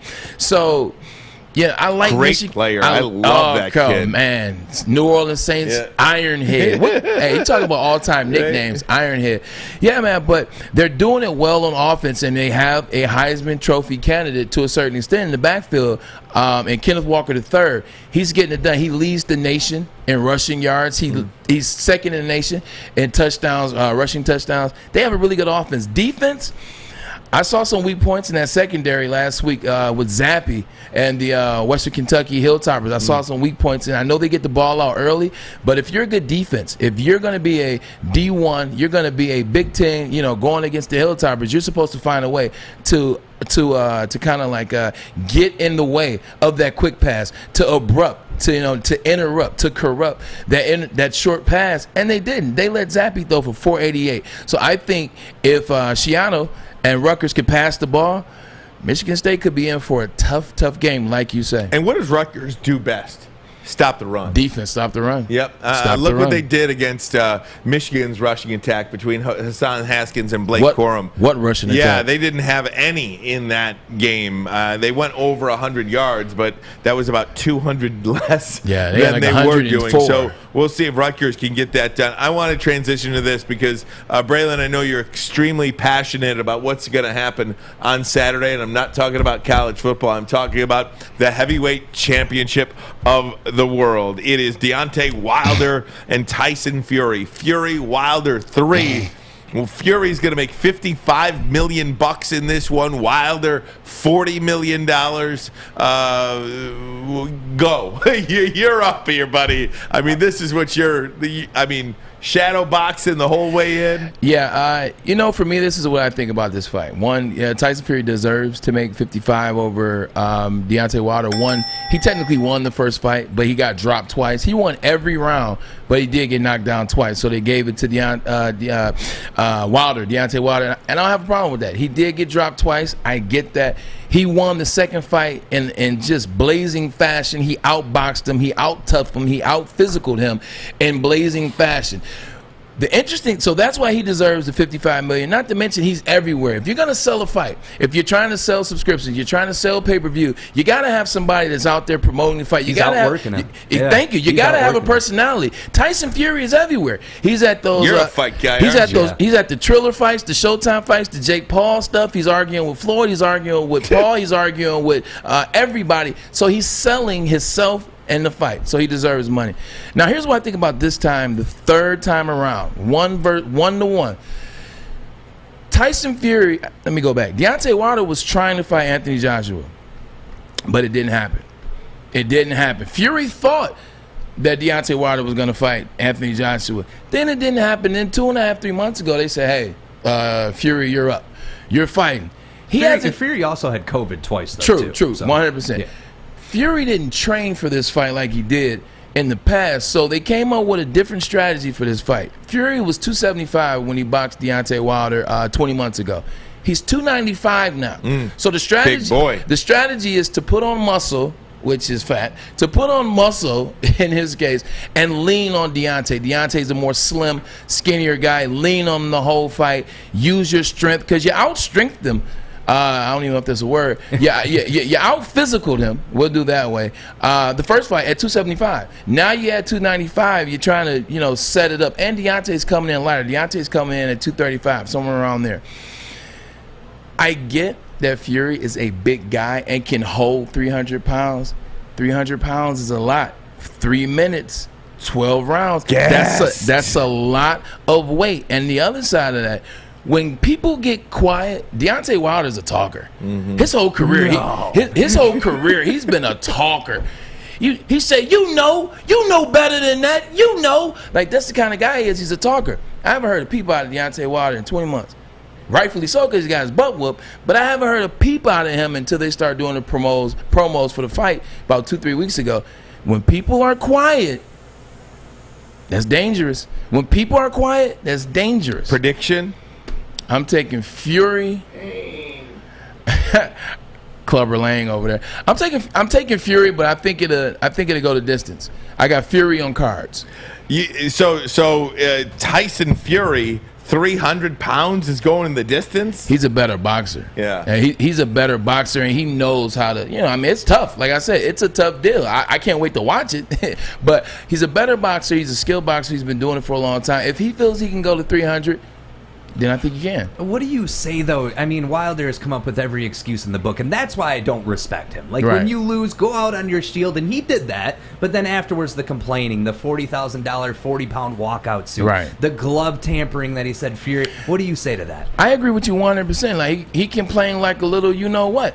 But that was 20 months ago. He shut up after all that, though. To your point, he came with the LED and the armor, and he came out in the mask and all.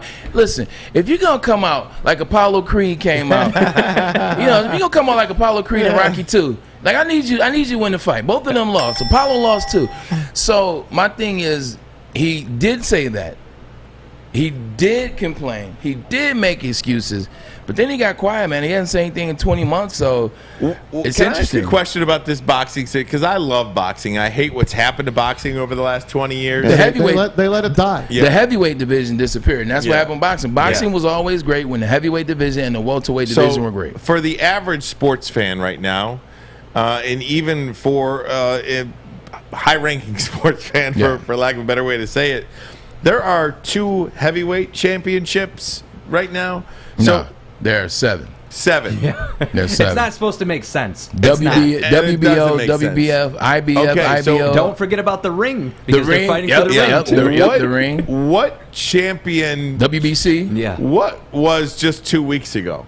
That was Usyk fighting Anthony Joshua. Okay, so Anthony Joshua has the WBO, the WBA, and the IBF. So Anthony Joshua. Yes. He got whooped. What is this fight by doing? Cruiserweight.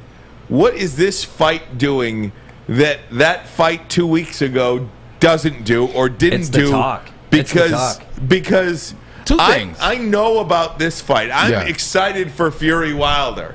I'm excited for that.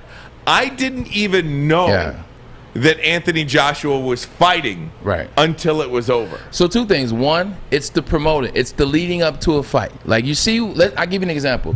Pacquiao and Floyd. Oh, yeah. Like, actually, you know what? That's too good of an example. I'll take it back a little bit. Pacquiao and Conor McGregor.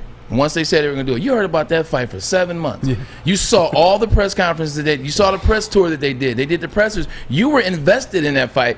They made you want to watch it, even though you knew Floyd was going to whoop him. They made you want to watch it. I didn't even know they were fighting either. And it's the time difference. You know when they fought at halftime of the Michigan game. Right. I watched it at halftime. I remember you were like sending texts. I was like, what are you talking about? I was texting you. But here's another thing. I think it's a crafty play by Anthony Joshua and his camp. To be honest, they didn't promote it. They were kind of like, this is a tune-up. We'll beat them. You know, we don't want to promote it. We'll win under the radar. And then what happens in the Tyson Fury and Wilder fight, we'll promote that big. They didn't promote that fight because they tried to sneak a win and get out of there. And he got whooped. Like, Anthony Joshua no longer needs to be in the title contention. He doesn't even need a rematch. All right, you know I'm telling the truth. Yeah. He doesn't need a rematch because what I saw when he lost to Anthony Ruiz is a guy with no chin. But you said he lost to a cruiserweight. I mean, that's what's embarrassing. Like, weight is everything. Evander Holyfield used to be a cruiserweight. Yeah, but he moved on his way up, and he fought as the light heavyweight and became one of the best champions of all time. But Anthony Joshua was one of the tallest heavyweights as well. I understand that, but Evander Holyfield beefed up and bulked up. He took his time. When Tyson went to jail, Evander bulked up because he wanted the money for the heavyweights. He saw what the heavyweight cruiserweights weren't making money, but he bulked up and got there. You know what I'm saying? You talking about pound for pound, the best boxer of the 90s in the heavyweight division. But yes, Usyk is a cruiserweight that knocked Anthony Joshua out. Ruiz was working at Chipotle the week before the fight and knocked. He's 4 feet tall. Exactly. He knocked Anthony Joshua out. Anthony Joshua needs to start modeling or start acting or do something else because boxing is not for him. Just quickly, one word answer, yes or no. I'm going to go around the room. I'm going to start with Braylon. I'm going to go to Maz and then Art. Mike Tyson today, and I'm serious about this. You see his training videos. Talking like when he fought recently, when he fought Roy Jones Jr.? Okay. And he's going to have another fight, and you see what he's doing. He's training, and he's looking amazing. And he's in town today. He's in town today. He's going to be signing autographs at Lakeside. Yeah. Could he compete in this heavyweight division, Braylon? Yes. Maz? No, he's too old. Art? Way too old. Okay. I say yes. I disagree. I disagree with you guys. What I saw from Mike Tyson when he was training to fight Roy Jones Jr., relax. What I saw from him when he was training to fight Roy Jones Jr., man's in shape, man's on fire. He still has it, still has the hands, still has it. He could have knocked Roy Jones Jr. out, which is not a big accomplishment. He still has it. Like, none of these boxers, he would knock, like, Fury would beat him. Like, Fury doesn't count. He can't fight Fury. Fury would kill him. Outside of Fury, Usyk, Joshua, Deontay Wilder, all it takes is one punch. Picks. We'll do it next. Dermani and Edwards. Woodward Sports Network, and I'm taking Tyson.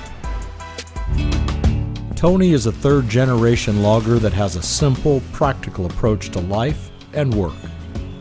That's why his Coast DX342 knife is perfect for him. The stainless steel blade is rust-resistant and made for all-weather use. And the double roll-lock safety ensures that it will never inadvertently close when he doesn't want it to. That's why Coast is trusted tough. Papa Romano's has a pizza that's pleased to meet ya. It's corny, but the pizza isn't really good. It's called the Meatza Pizza. Pepperoni, ham, Italian sausage, ground beef, bacon, and topped with blended cheese. Fresh blended cheese. Doesn't it just sound good? Ooh, fresh blended cheese. Large Meatza Pizza is $16.99. Order now. PapaRomanos.com. Opa. There you go, Braylon. All right, what do you got, Maz? I just wanted to make a mention of Ben Wallace. And yesterday, Braylon went on the air and he said, these NBA players that defrauded the benefits package. We're idiots. We're idiots. Mm-hmm. Why would you do that when the NBA takes care of their own? Well, today, the Pistons locked up Ben Wallace. He is joining the staff as basketball operations and team engagement advisor. He'll assist Troy Weaver with basketball operations. He'll help Dwayne Casey and the coaching staff be a mentor and development asset for the players on the Pistons and the Motor City Cruise. Ben Wallace sticking with the Pistons. Love him. Hall of Famer. If you are a GM, a president, and owner, all three on the same page, and you're trying to figure out, who can I put in a basketball operations position? Who could I have do player development? Where could we, who we should have do player development? Right. Who should we have player operations? Oh, I got it. How about somebody that's a Hall of Famer that played for you? How about somebody that knows the game? How about somebody that's a little older now that can be the conduit between both people? Like Ben Wallace can go to the front office. Ben Wallace can talk to the players. That's what I was saying when I was so upset with the NBA players yesterday, because I know a lot of guys on that list, man. So that's a little personal to me. I'm a little pissed off. But the NBA takes care of their players. They give them, with the exception of Philadelphia 76ers, but the NBA gives their players chances. Like, hey, you know what? You want to come on and you want to be player development? You want to come on, do basketball operations? You want to coach? Excuse me. You want to come on and coach? All right. Well, cool. We'll put you, they'll start you as a player coach. Look at what the Miami Heat did with Juwan Howard towards the end of his career. Juwan Howard was playing on the team, but he also was coaching and helping. He got a ring as a player. Then he started becoming a coach. Now where's Juwan Howard? The NBA gave him that opportunity. Now he's the head coach of University of Michigan. He won Coach of the Year. That's what NBA does. Here's a perfect example, too. You look at a young team like the Lions and a young team like the Pistons. What are the Pistons doing that's different than the Lions? You see former players around every day. They relating to the players. They're hanging see those with the players around the Pistons every day. That is one of the biggest complaints early on in Harbaugh's tenure. We were complaining that you don't see the players come back. You don't get the players. You don't invite the players to come. You don't bring the players back. Ohio State, Santonio Holmes is coaching during spring ball. A.J. Hawk is at games. Brian Carpenter is coming back. Joey Galloway is coming back. They all come back to Ohio State. But now you're starting to see Harbaugh welcome a lot more players back, and you're starting to see the change in the culture. And he's gotten it right. Sometimes you're stubborn, like you said. Sometimes you're stubborn, and it takes a tough man, a strong individual to correct the error of their ways. He's corrected it. Players are coming back now. All right, gang, let me hear some music now. We are going to get to it. It is our pick segment. Maz is red freaking hot. I don't have the record. I just have it upstairs here. Maz, you're doing some wonders, my friend. Thanks, brother. I'm doing it. Yep. Let's do it. Now, let me ask you a question. Is there music being played right now? Pregunta. There is. Okay. Because I can't hear that. I just wanted to ask.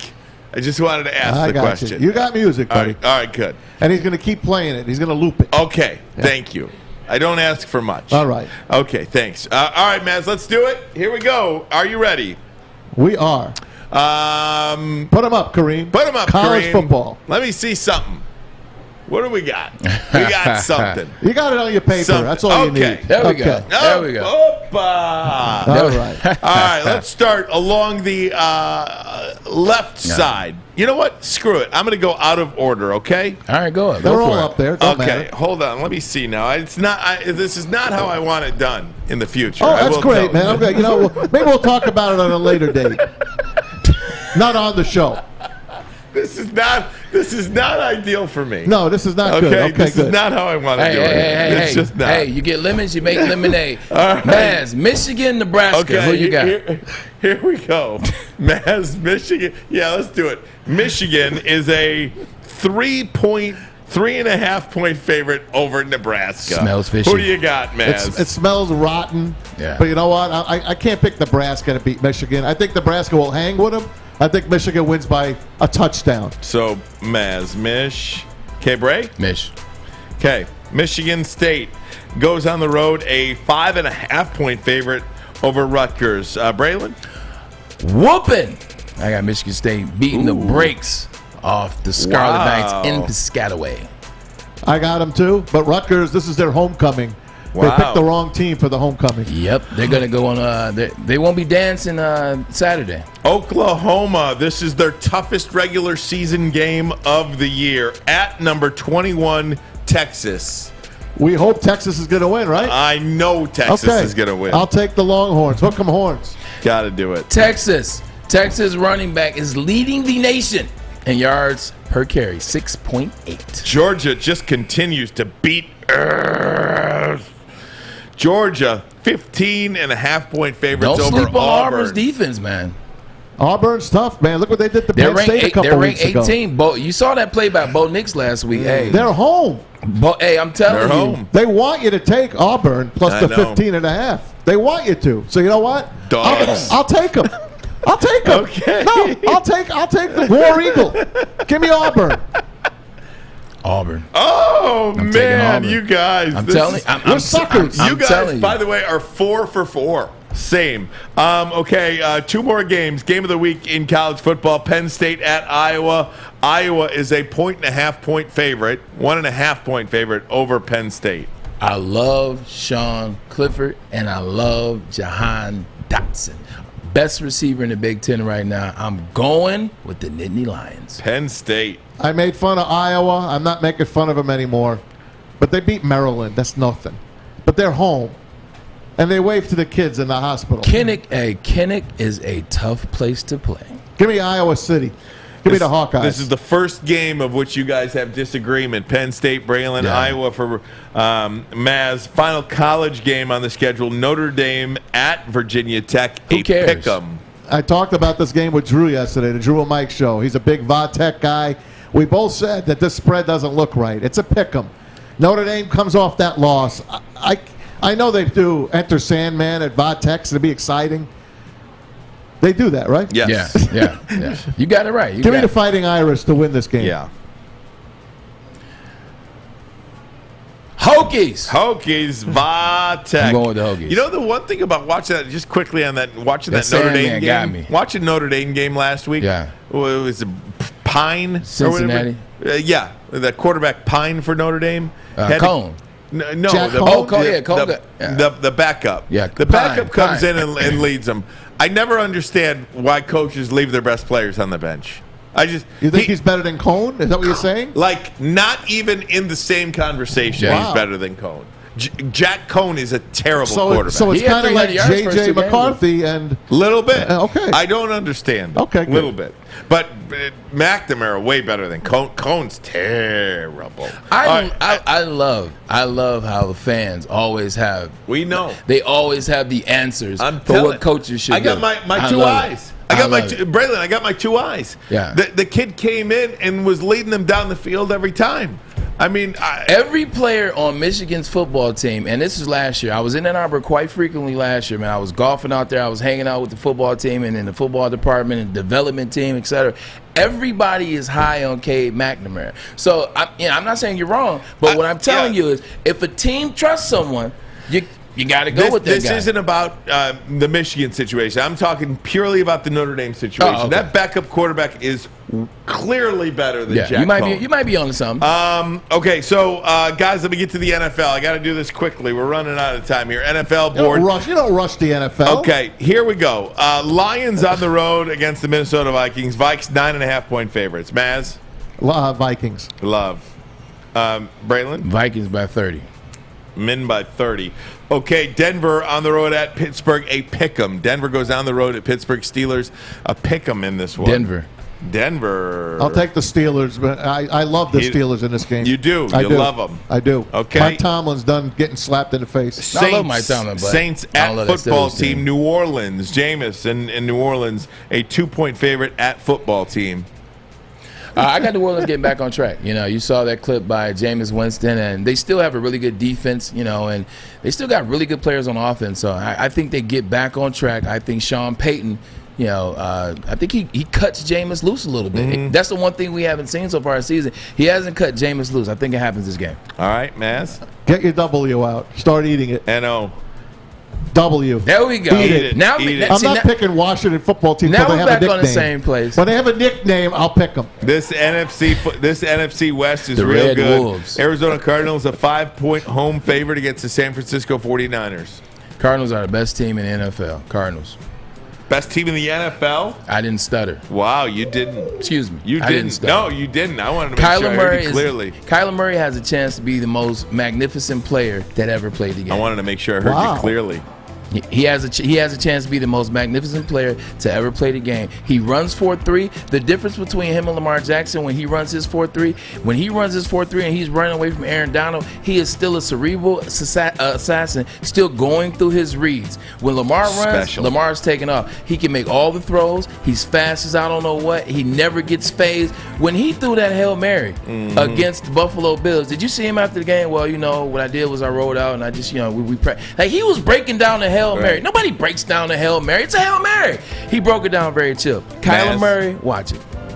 Give me Trey Lance winning his first game. I like the Niners. I said all that he went against me. Yep. Boo! Niners for nothing. Cleveland, I know, right? Cleveland. I don't believe in the Cardinals. I thought you were going to back me. I don't believe the I Cardinals. believe in Cliff Kingsbury. All right. And his house. Cleveland at the at the Chargers. Cleveland at the Chargers. Chargers. I'm sorry. Chargers 2-point favorite. Chargers.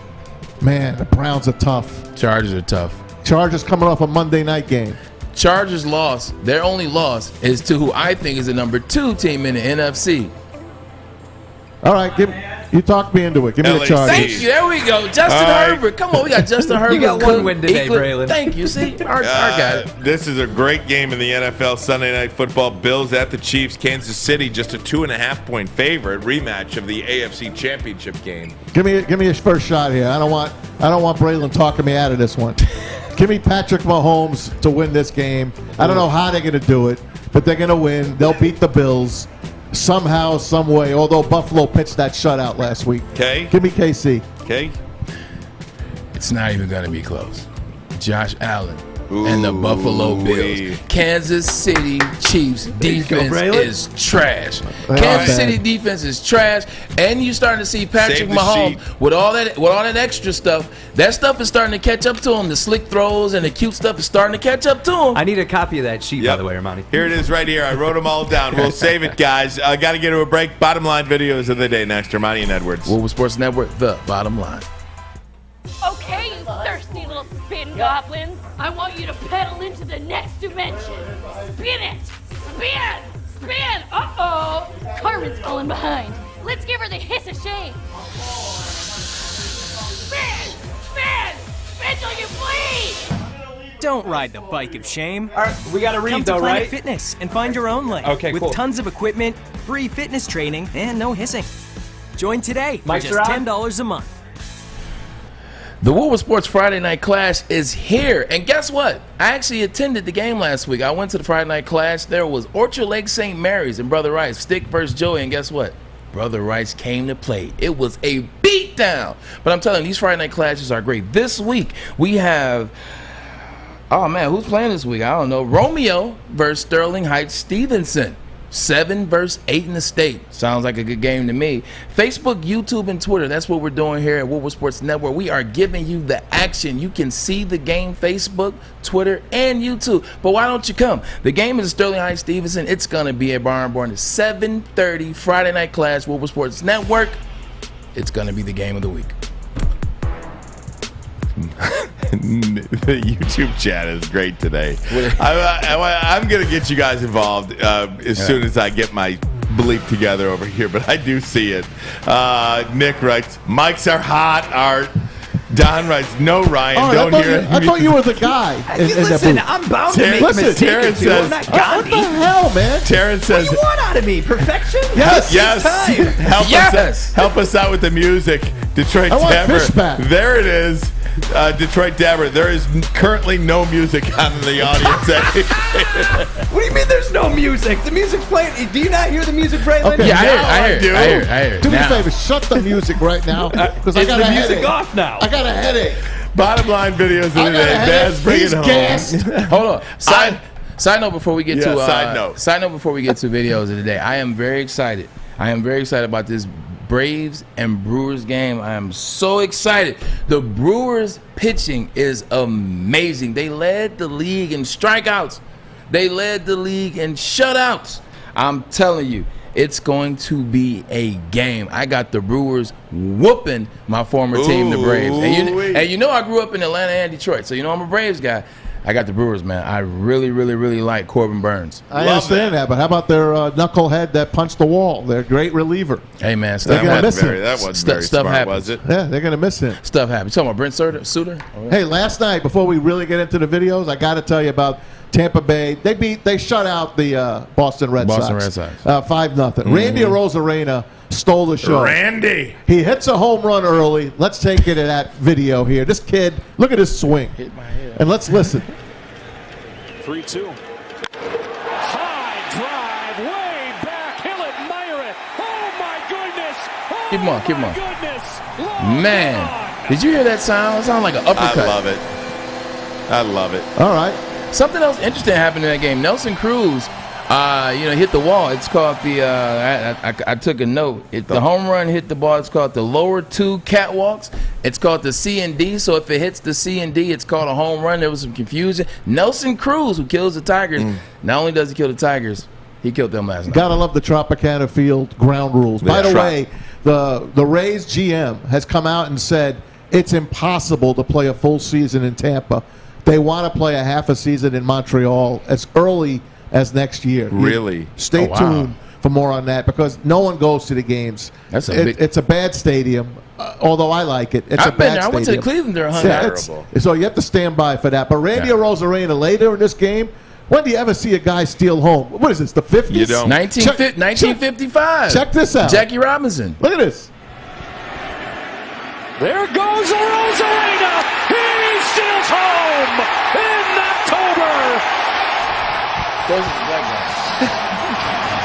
Okay, listen. That's awesome. Look at it from another angle. Let's go to the other angle, Kareem. Let's finish this one. Now, this is from the third base angle. Check this out. Back here, the first steal of home in the postseason since Javi Baez in 2016. In the NL. Look back here. The first steal of home in the postseason since Javi Baez. Wow. He's been asking for the green light all year.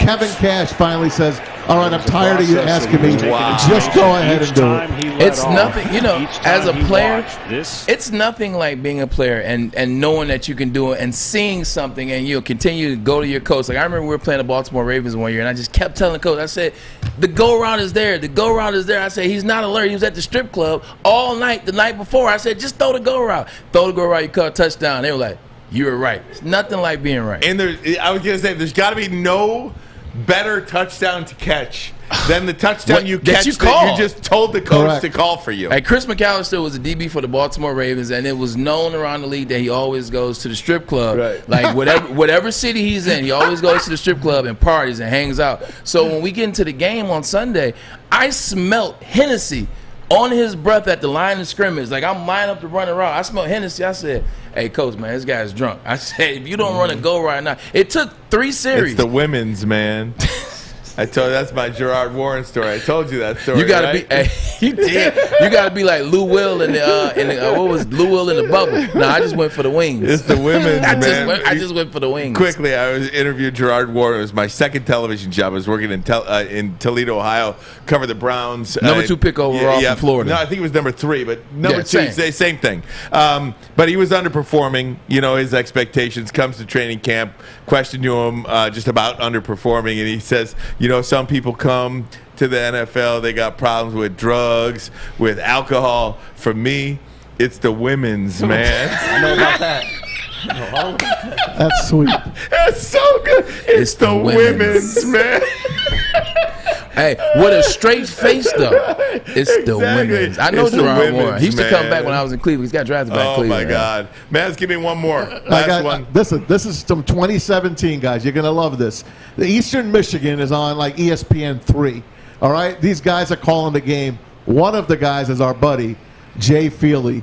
They really missed this field goal. Check this out. Fricano's long is 46. He didn't go back this far in warm-ups. This would be a big kick for him. Is this 2002? No, 17. Listen. Fricano is 6 of 8 now. Off the crossbar. He just barely had enough, but he knocked it through, Ben. Off the crossbar? That's a big kick for Paulie Fricano. Listen, they even called the score. That's 3-3. He missed it wide right. Jay Feely saying it hit the crossbar and so went over. bad.